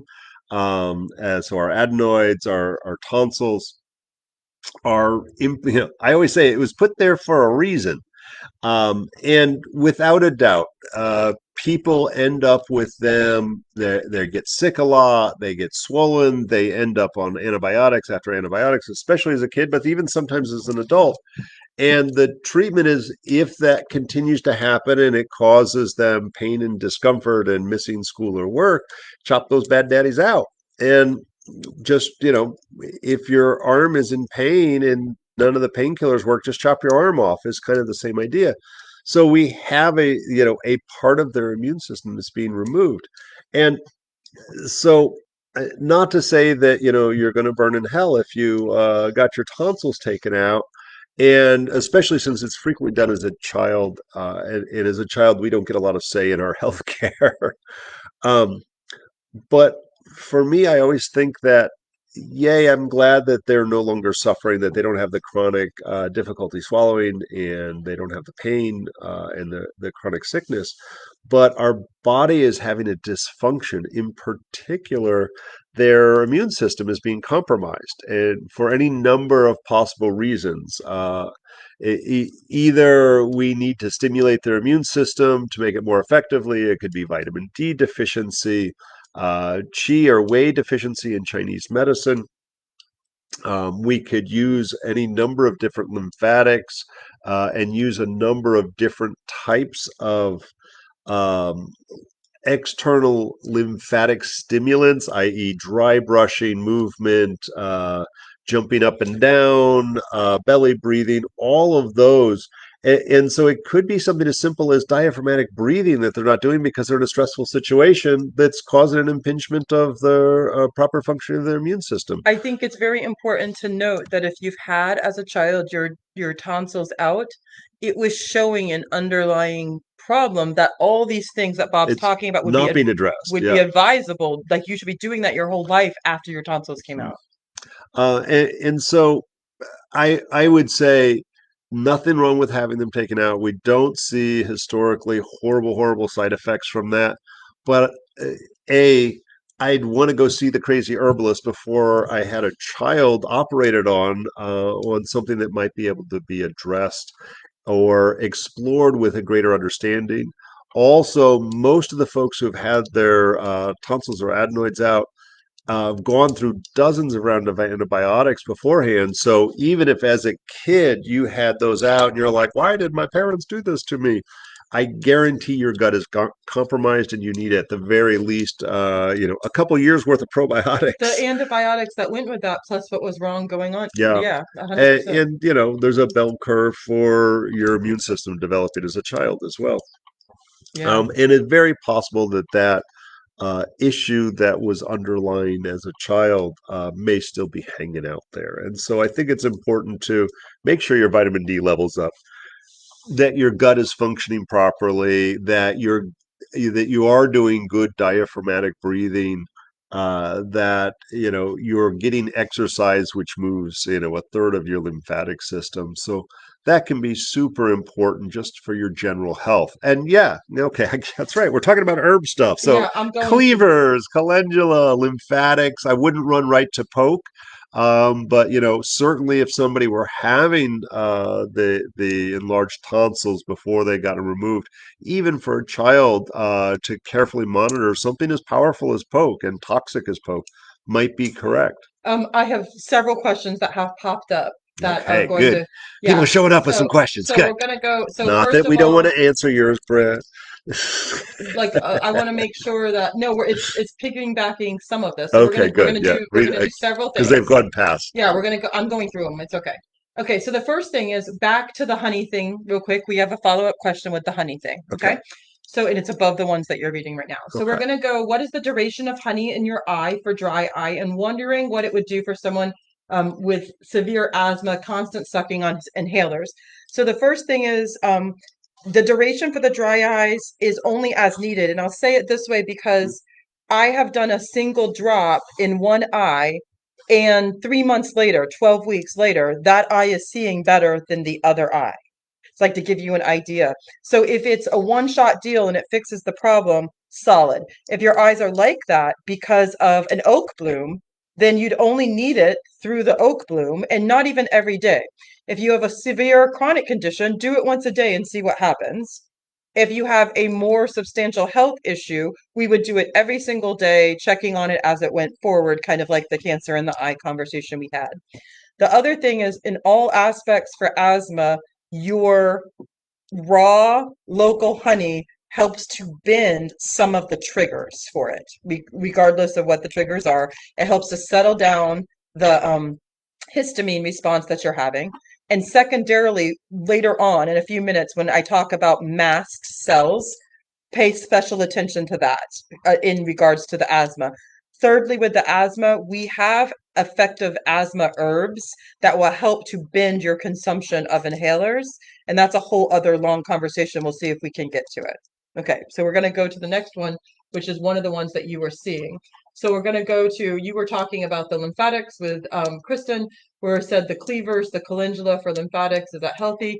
Yes, always remembering that cleavers is not food, but chickweed can be food, calendula can be food. Cleavers are medicine that we put with those to help clean that all out. So, And Kristen pulling out the obscure one, the Ocotillo. mhm. Uh, that's not, I know of it, and I have not worked with that enough. It's one of the Southwest and into Mexico and Central America, I believe.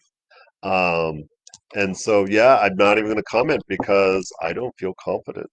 Okay, Renee, do you know anything? I know n- of its existence. no, but we have like four things before that. Okay, So can go for it. you want to go to the Tell next me one? something. Well, I'm all locked up, so I can't. I don't know why. So we're going to scroll up on yours right here, and we're talking about CoQ10. We're going to Owen Oh, I saw right some of there. that. Yeah. And so definitely let's speak a little bit on this. And so So, you want to read what the question is in case people aren't on their chat? yeah, there's certain foods, herbs, or supplements aside from CoQ10 that help support the brain's energy pathways and revitalizing mitochondria. Are there also certain diets that lend themselves to meeting these goals better than others? So I would Whew. the mast cell conversation was part of what I was Yeah, going to turn into that, and it then we'll go to that. and so it really comes down to the I think what you're kind of getting at is nootropics. Try to make our brains be super brains, and there may be that if we're looking at a degenerative issue, there might be something where we need to repair. And so it's one of the problems when we medicalize our approaches with herbs or foods too much and we over science it. Like your mitochondria is broken, we have an issue that may be greater than CoQ10.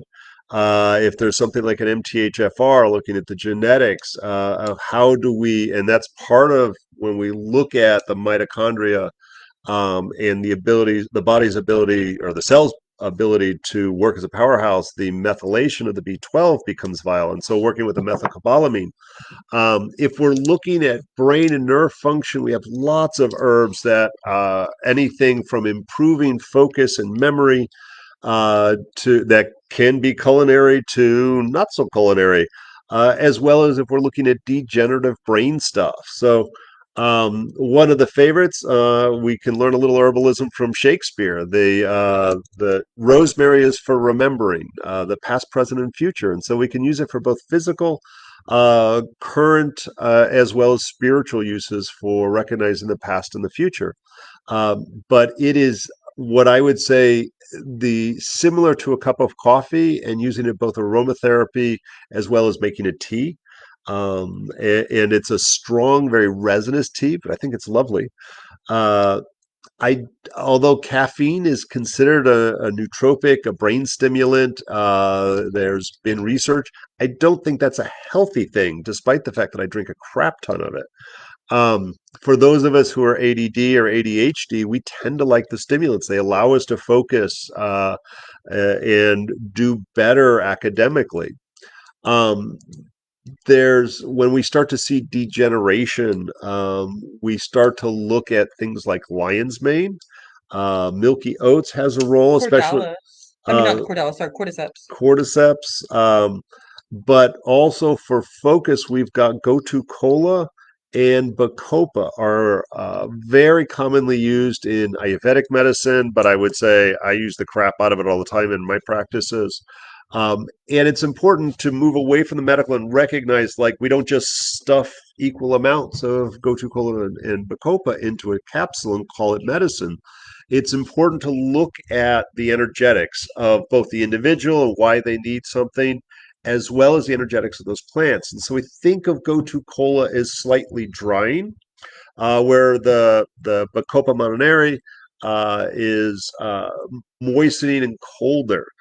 So we can put both of those into it, and the Gotu-Kola Centella Asiatica, although the rectus here in Florida is appropriate to use as well, we can put those together in the appropriate ratio for the individual.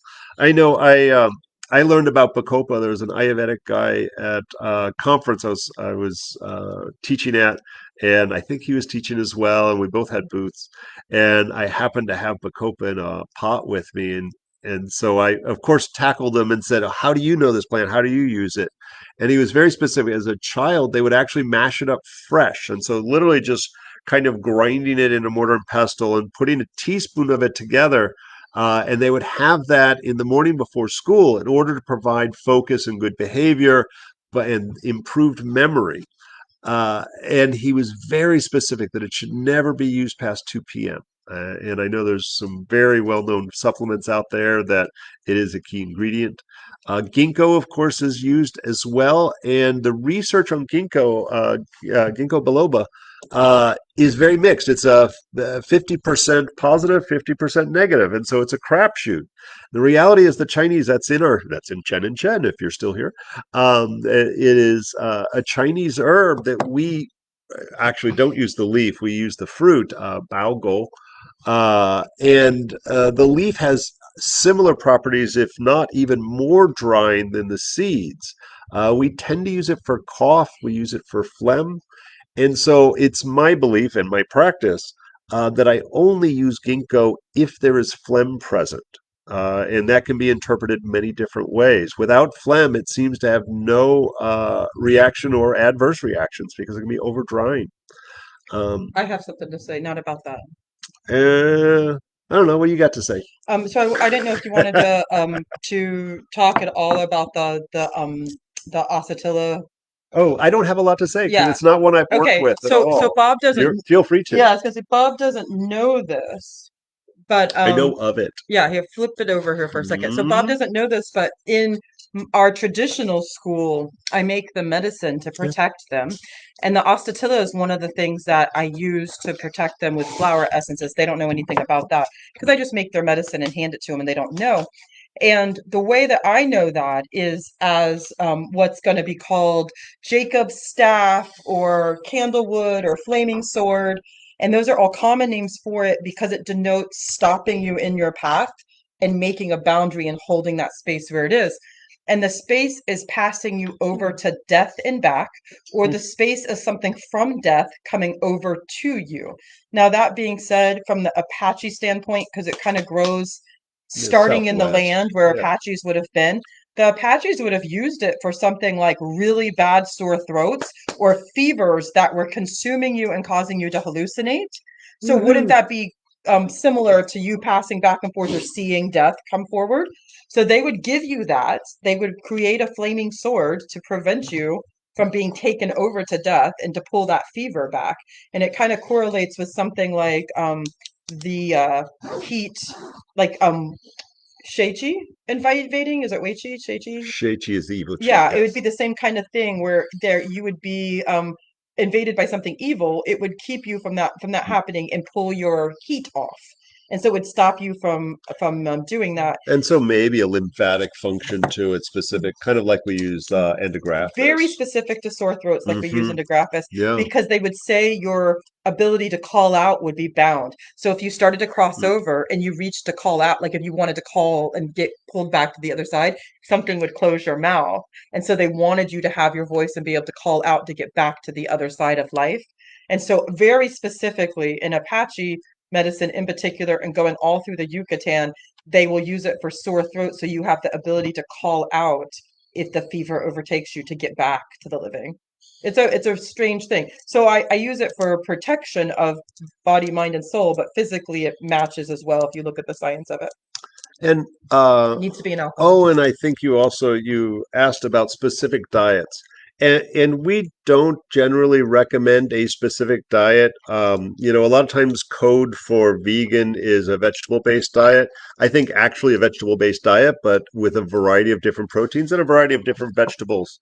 Um, and as a general rule, one of the things that we have to make sure of is that we have not only enough fats in our diet, healthy fats, but the right ratio of 3, 6, and 9. That's always a challenge. You know, we live in a modern society with a variety of different fats. And as a general rule, if somebody is not eating a vegan diet, then it's pretty easy. Take some fish oil supplements as an easy go-to. Um, and so I think a variety of organic, if we're talking about meats, wild caught or free rangy, um, I don't know, I d- uh, minimizing the sugars. One of the things, and I'll give you a new place inflammation. to explore, is we don't hear a lot about type 3 diabetes. We talk about type 1, the juvenile onset diabetes that comes from not just juvenile, but a variety of different causes, and adult onset type 2 diabetes, which is more diet related. But type 3 diabetes is what they're finding is degenerative brain issues due to overconsumption of sugars, and it may or may not be an offshoot of type 2 diabetes, but sometimes it's just from too many sugars that are causing a brain inflammation. And some of our cognitive decline that we see, the degenerative things of the brain, are about that, in which case, depending on who you ask, certainly I would say limiting the refined carbohydrates, sugars, and that would include most fruits. Um, but also, I really like the works of Linus Pauling. I don't always go to the extreme of Pauling, but they see type 3 diabetes in particular is frequently a deficiency of vitamin C. They think that a lot of our degenerative diseases are a version of scurvy. And in particular, the diabetes and the type 3 diabetes, I think, That's interesting. yeah, has some interesting ideas where the influence of the antioxidant and inflammatory properties of vitamin C have a real role in that. Ideally, looking at our ability to orally ingest it without causing gastric irritation, i.e., diarrhea. But in the extreme, we can certainly incorporate the use of functional medicine docs and doing IV vitamin C. But always making sure if you do high dose IV vitamin C that they're doing a blood test prior to that to ensure you don't have a unique genetic trait that makes it so you can't process the byproduct, which will kill you. Okay, I have a quick comment. We're back to Yo, the tonsil thing. oh lordy! Kim comments Good thing I'm ADD. when I was little, getting tonsils out, whether you needed it or not, was Yeah, just the thing that her and her sisters all on the same exact day got them all taken out, which and is she was insanity. only 5, Yeah, that's just crazy just talk. because. Yeah, I thought that was Yeah, crazy for it's sure. and I hate to say that we see that a lot. They take out your appendix if they're in your guts for doing anything. I've seen too many cases where they take your gallbladder just cause Hmm. they're in there and they're snapping stuff anyway. And horrifyingly, they're sometimes taking women's reproductive organs because while you're under, Why don't you just do it?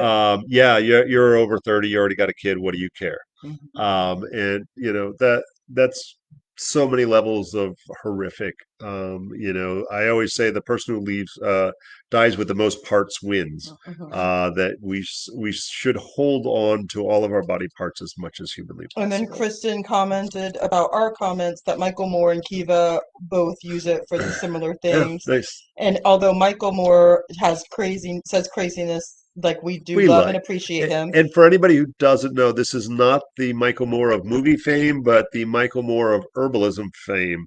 And he ran the Southwest School of Botanical Medicine. That if you Google Michael Moore Southwest School of Botanical Medicine, a amazing website will come up that has Everything. all kinds of crazy crap. It's a good starting point to Hmm. explore Western herbal Culpeper, medicine. Henrietta, Yeah, there's Herbal some of the Source old Ginseng. 16 and Yeah. 1700 textbooks are there, free to download But and then when read. she says that Kiva says the same thing, Yeah. Kiva Rose is somebody who's militant and will argue her point, and so you can believe that she And I believes what she's saying. think she studied with Yeah, she Michael. did, and she also runs now she runs several of the things that are out Yeah. there that go on.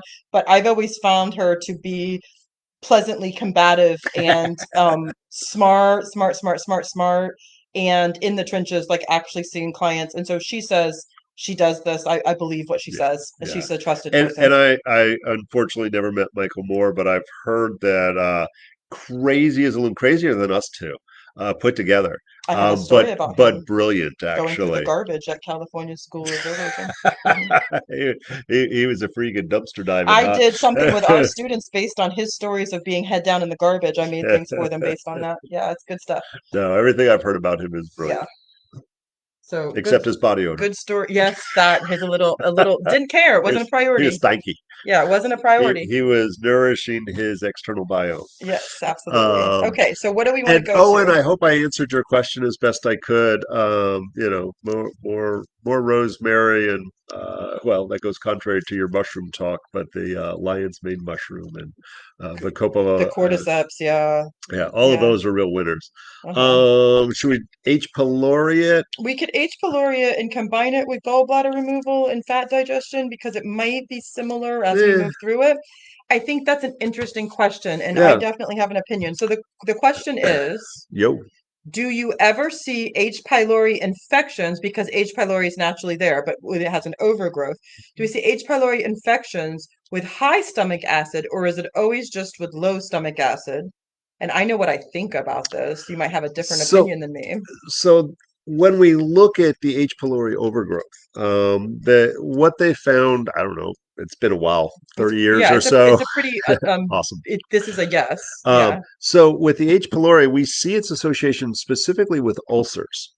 And so when we have Hey, it's 7:30. okay, I'm just giving you when the we signal. see ulcerations of the stomach or even the upper small intestine, like that's literally can be a life-threatening situation, and that's where we see the overgrowth of the H. pylori, a bacteria. But H. pylori does belong in our digestive system. It is part of that with the ghrelin is part of our satiation. Um, Ghrelin. what? That just makes me love you more because That I people can don't pull know that what out of my ghrelin butt. is. Yeah, that's it. So what happens is nowadays, and for the last 20 or 30 years, the appropriate medical treatment of stomach ulcers is antibiotics, usually a 2-week course of antibiotics. The problem is it throws the balance off the other direction. And so what I always say, there are two things that tend to, I'm sure there's more than two, but the two things that we tend to see cause an H. pylori overgrowth is high stress, where it really shows up in your digestion, causing vomiting or stomach pain and things like that, and really crappy diet, the all barbecue and whiskey diet. Uh, All right. and if you throw stress on top of that, think Wall Street brokers.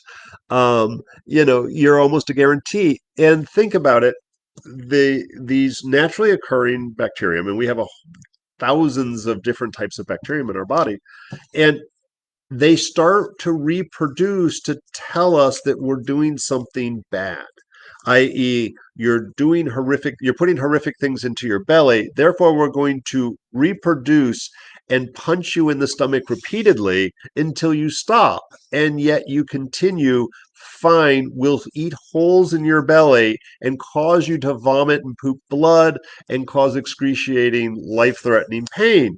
One would hope at some point you choose to stop. When it comes to stress, unfortunately, that's something that people may or may not be able to have an impact on, just depending on what's going on in their life. Um, so the way I differentiate these two, because what I see is more common is low stomach acid. So there is, and with high stomach acid, high H. pylori, slash ulcerations or bleeding ulcers, the pain is there on an empty stomach. And we kind of within the realm of stomach ulcers, we separate them into actual stomach ulcers and duodenal ulcers. So kind of the bottom of the stomach and the start of the small intestine. The stomach ulcers are worse without food in your belly. It is literally getting punched on sharp pains. It may or may not also involve acid reflux. The duodenal ulcers tend to kind of be there no matter what. So the stomach ulcers, people tend to overeat, trying to absorb their acid and modify it. So food makes stomach ulcers better temporarily. That's in So quotation marks. It doesn't really make it it better. doesn't make it better. It alleviates the Yeah. pain and the symptoms of it. The duodenal ulcers tend to not be affected. Whereas low stomach acid, which I find much more common, especially common in the over 50 crowd, is that we get our acid reflux specifically with more food in our stomach because it's kind of sitting in there and not breaking down properly. We'll oftentimes find fatigue increases because we need stomach acid in order to break down our minerals and to absorb our B12. So we see these nutritional deficiencies, and sometimes loose stool, sometimes not. Sometimes we'll see undigested food, whether it's constipation or loose. Um, and so it is important that we differentiate when we're getting the pain or the acid reflux, whether food helps it or hurts it, um, exactly what's going on. Also, we get acid reflux is aggravated when we're laying down, and that tends to be a what's called a hiatal hernia, which is kind of a protrusion. If we look at the top of the stomach and the diaphragm, so here's your diaphragm, dome-shaped muscle, that is the muscle of respiration, and we have stuff that has to go through that skirt steak. The diaphragm, What is wrong with you? sorry, useless information from Bob. So if for any number of reasons that stomach pushes up through the diaphragm, that's what is a hiatal hernia. And there's a couple of different varieties of that, but that's the primary one. So we can actually do chiropractic, massage, or self massage in order to start to pull that down. It tends to happen very common with pregnancy, almost a guarantee, especially in the third trimester because there's less space. It tends to push stuff in bad places. So acid reflux we see then. Laying flat on the back for a pregnant mom is very challenging. Obesity or heavy lifting, or weak core muscles, all of that can cause a hiatal hernia. So worse laying down, hiatal hernia. Worse with food in the belly, then it tends to be low stomach acid. Alleviated with food, or when the stomach is empty, it tends to be an excess acid, and H. pylori is a likely culprit with it. So each one of those protocols are going to be a different treatment approach. And whether we're looking at Chinese or Western, the overgrowth of H. pylori, empty stomach pain, that's going to be an excess condition. It's going to feel hot. We might have bad breath. If you have low stomach acid, it's a deficiency syndrome. We're going to use things like digestive bitters and maybe hydrochloric acid, HCl, not an herb, but works. And actually, one of the things we can use herbally that can be helpful for that low stomach acid is alfalfa. And so that gastric lining can be improved, and the nutrient richness of alfalfa can be really helpful. So I have a question for you Yeah. about that. Sorry. Oh, and by the way, that's what I'm teaching at FASOMA. So I think Net of Knowledge will have that online available for purchase for my 3 hour babblement on this subject, in both Western Yay. and Chinese, probably by October of this year. So are you telling me that if I sit down, if I take my enzymes and I take my probiotic and my HCl that's combined with my enzymes and take them and I sit down and we eat dinner and then I start having heartburn immediately, that's low stomach acid Forget your HCl pill for a second. If you eat and the act of eating makes your acid reflux, and or belching then and that is low stomach acid. Yes. okay. 100%. And there may be other enzyme insufficiencies, Hmm. but it's most likely I would start with the HCl and then move up to more complex digestive enzymes, because then that starts to be a pancreatic enzyme issue. Hmm. Or if you're eating greasy, oily, even healthy oily foods and you're having difficulty, that can be a gallbladder issue, that we're not creating enough bile, or our gallbladder's challenged or missing. Okay, so second question, because it leads into another thing. Um, Having the H. pylori and the low stomach acid, does it lead to the removal or the problems in the other digestion areas?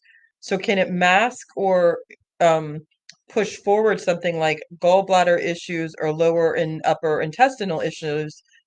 Like, is it Actually, something that transcends? so the low stomach acid, I don't believe, and I'm going to have to research that But how before my about H. class. pylori? So that Like, doesn't necessarily impact the gallbladder per se. If it's poor food choices, i.e., the all barbecue and mhm. French fry diet, your gallbladder is going to get tuckered out and give up its ghost. Like I definitely can see that, but But when we look at low stomach acid, I think there's more, besides a crappy diet. I think uh-huh. low stomach acid, not only is it more common, but creates more scary chronic diseases. Low stomach acid? Yes, because the role of the stomach acid is multifunctional. We mentioned that it was important for B12 absorption and mineral absorption. The acid it makes allows for those minerals to go into solution. We Hmm. extract them from our food, so it's breaking down our food. But it also has a protective. It is a part of our immune system, and it is protective against bacteria, viruses, fungus, and yeast. And so those things don't survive the stomach acid easily. So what we find is short term, we're more likely to get more stomach bugs, that we're going to get food poisoning more often. Long term, we might see things like SIBO, small intestinal bowel overgrowth. Um, we may see some candidiasis type of issues that start to materialize. Um, but then if we're talking the elderly, where it's extremely common to see all of our secretions start to decline, stomach acid is no exception to that. Um, then we see the increased risk of C. diff. There we go. Hmm. Yeah. It's in there. I have major follow-up from Uh, this. and so, no doubt, I always raise all kinds of issues. And it's really frightening to me. One of the scarier forms of people dying from things like pneumonia and bronchitis is not the pneumonia and bronchitis, it's the treatment then causes C. diff and the chronic diarrhea, painful smelling, and hard to treat. Um, Oftentimes is the cause of death, especially in hospitals. They have to go into isolation. They're sometimes sent home where they're not able to hydrate well enough, and they die of dehydration. And it's frightening to think, and I know we got Lily and a few other Western Nurses, nurses yeah. and Western medical professionals on here. It is normal hospital protocol to put you on an antacid if you're checked into the hospital. You're not always told that you're being put on that. So whether it's an H2 blocker or whatever, they're giving you acid reflux meds and then maybe antibiotics, in which case we've destroyed your gut flora and your risk of C. diff goes up exponentially. And there's good research about low stomach acid and its relationship to C. diff.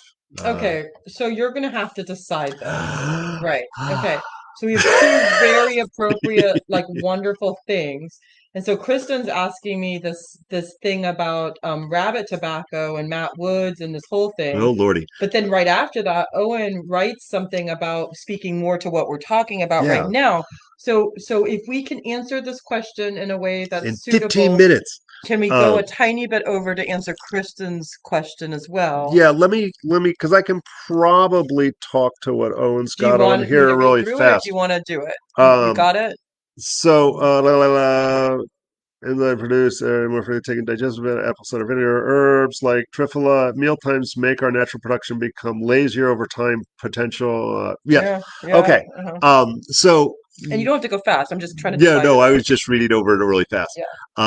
So I don't know is my short answer. So if we have great digestion, then we don't need to supplement with all of this stuff. If we have this perfect poop that's one or two times a day, solid brown After logs, meals.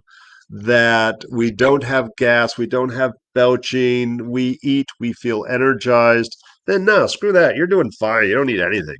I like if it ain't broke, don't fix it. But the reality is, especially like promise, when I was 20 something and even 30 something, I could eat all kinds of crap. And it wasn't always really good When you stuff. were 20 or 30, Yeah. not now. No, no, I cannot eat everything in sight. I do eat everything in sight, but with great detriment. Okay. Um, and so we tend to find if the long-term use of antibiotics, genetics, high stress will screw up a perfectly good digestive system.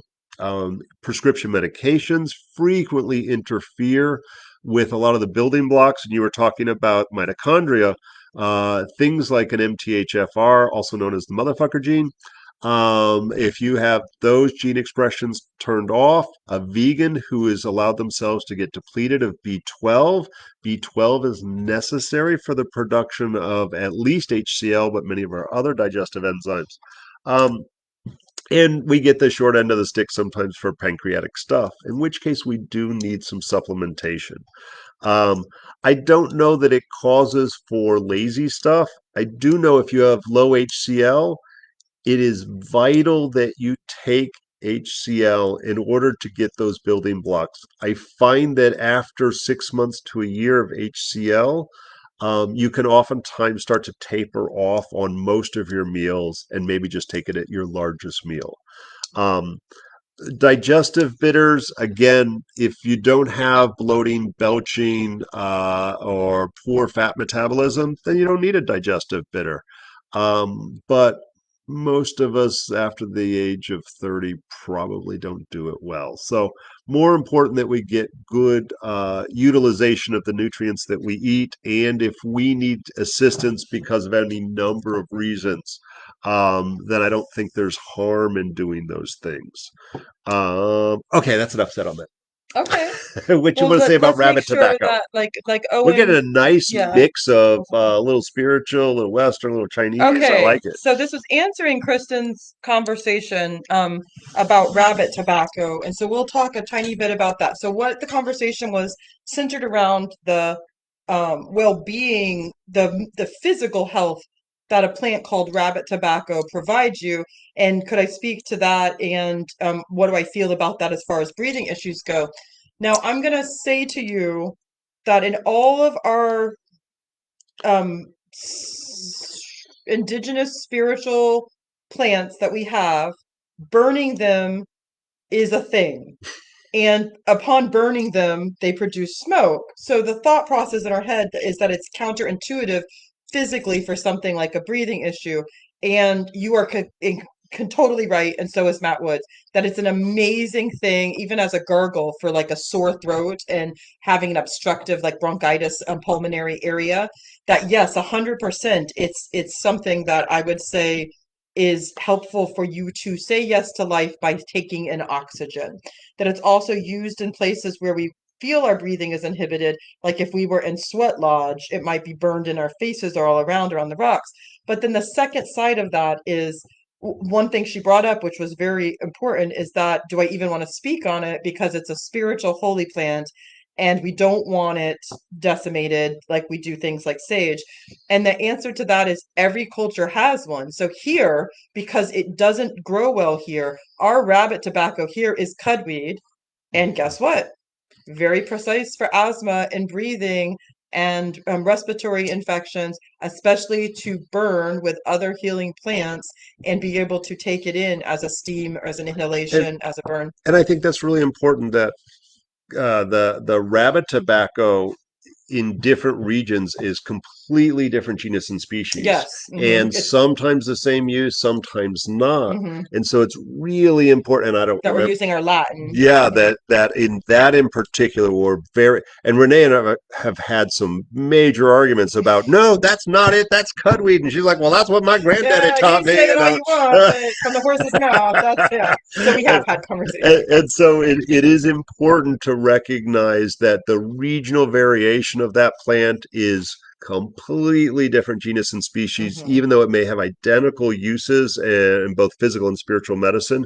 It is important to make sure you're identifying the plant carefully and correctly. So the true plant that is the plant that Matt would appropriately identify, especially in his medical books, as Mm, rabbit tobacco, as death medicine. absolutely positively is death medicine, absolutely Mm. positively is used walking people back and forth. It's direct and has you have clear vision, but it's soft and kind and protects you. And that's why it's written that way. Our cudweed here, we would take a bath of it. We would make a bath of it. We would wash somebody who's been through a trauma and distress. We would use it for things like PTSD, above and beyond not being able to breathe, being in hysterics, having inflamed bronchial passages. So yeah, absolutely, 100%. Yes, that's correct use of it. And I would, and you know more on this one as Hmm. well than I, but in some ways, regular tobacco Oh, 100%. would be Yeah, the called that same as way. Yeah, well. yeah. And so it's not so much that we need to live in fear and No. but like the idea of snorting the wild tobacco up our nose Okay. Yeah. was brought us clear sight and focus, and for screaming out of their body children, it would be Hmm. spit into their It's coming face. back into awareness and having clear sight. Yeah, So how about and will this? kill you. This is for everybody, but how about this, Kristen? It's for transition. So it's from transition between one space and another space. So the way that Bob just described, because in the jungle, we use tobacco the same way, the tobacco that's down there. Every place that a varietal grows of any of these plants, that it's used the same way. It's used specifically for smudging, specifically for transition. So between death. So somebody like a soldier, PTSD, would have gotten too much interaction with the middle and death versus our side, like lower kingdom, middle kingdom, upper And kingdom. I'll say something, because tobacco, and I don't know this to be true, but I think I'm correct to say that rabbit tobacco is still considered a type of tobacco and used in a similar way to regular tobacco, is a powerful spiritual physical medicine, Yeah. um, and that, the problem with modern society is if a little bit is powerful, I want to be all powerful, therefore I want to do all of it. And we end up with being hooked on tobacco that kills people. And so that lack of respect, the lack of ceremony, and the overuse and abuse of that plant screws things up, and it does become a deadly medicine more than a death medicine. Um, but it's also interesting, if you've ever grown tobacco. We've had major problems in the tobacco industry of growing it because it literally is such a heavy feeder, it kills the land. Hmm. That nothing else, once you've used, I think it's 2 or 3 crops of tobacco, that land is now considered dead. Fallow. It has taken all of the nutrients out of the plant, and so it will kill you. It will kill the forest if not given the proper respect and care for things. So yes, Kristen, that absolutely positively we our culture thinks of death as a finality, where every other culture thinks of the act of moving back and forth between death walkers, priests, morticians, as people who are helping guide transition. And so if you're letting your old self die and you're bringing about your new self, if you're letting your old lungs die and you're bringing about new lungs, sometimes we have scabs that need to be picked off and brutalized. And so that's something that's important. And to bolster, only because we're talking about the Appalachians, and that's where Kristen is, up in the mountains, to bolster what Bob was saying, that Rising Appalachia, the band, has their new album out. It's not new; it's from a couple years ago, but that's their newest album. And their one song, they go on and on and on about smoke too much tobacco, gotta let that shit go. Because they're talking about praying every day outside and they understand that they've brought it to an abusive thought process. So the fact that people put it into their songs that are very reverent people who are singing about nothing but good things, it's a bolstering what Bob's saying, that it becomes the chain that it is made to break and release if you abuse it. Yeah. Let's jump back on digestion and get away from the death thing. Another brick question. We may make this our last of the day. People can't digest fats well after gallbladder removal. Didn't they not digest fats well in the first place that caused the gallbladder? Hell yeah. That's super funny. So No, it's too much. no, I Too can many do this. things. I Yeah, got to talk to it really fast, and then we'll wrap it that's up super here. funny. Yeah, and so yes, so the overuse of fried food or hard fats, our gallbladders stores the bile that's necessary to emulsify fats, um, and if we abuse our fats, and boy, that's coming up a lot in this this evening's thing. If Including my food. fats are good, healthy fats are good, non-rancid fats, omega 3s and 9s. Um, uh, if we don't abuse it, then we produce enough bile. The liver produces the bile. The gallbladder stores it. If for any number of reasons we end up with either gallstones or a sludgy gallbladder, inflammation in the gallbladder, we can get increased levels of bilirubin. We can get jaundice. That the gallbladder is frequently taken out. And sometimes I think inappropriately, sometimes appropriately. A stone stuck in the biliary duct can cause death. There's a time and a place where surgery is magical and will save your life. I think it's done a little bit too quickly. But what they don't tell the folks is if 2 years earlier they said, if you don't slow down on all that, French fries and greasy whatever, you're going to have a gallbladder issue. They're like, screw that. I'll deal with it when it happens. And 2 years later, they get their gallbladder yanked out. Um, Now they don't have a storage facility for the bile, so the liver will take over. Will take over that role. I need the plug. Mhm. Um, Take over that role. that the liver does take over the role. It does produce bile, and it just doesn't do as good a job as the gallbladder. Plus, it would put undue stress on it for sure. So we can do small amounts of fat still, and the easy answer is, and Owen had brought it up earlier, is the digestive enzymes specifically with the ox bile. And it doesn't have to be from an ox, but for whatever reason, that seems to be the supplement of commerce. But to ensure that we are able to break down those fats appropriately is vital.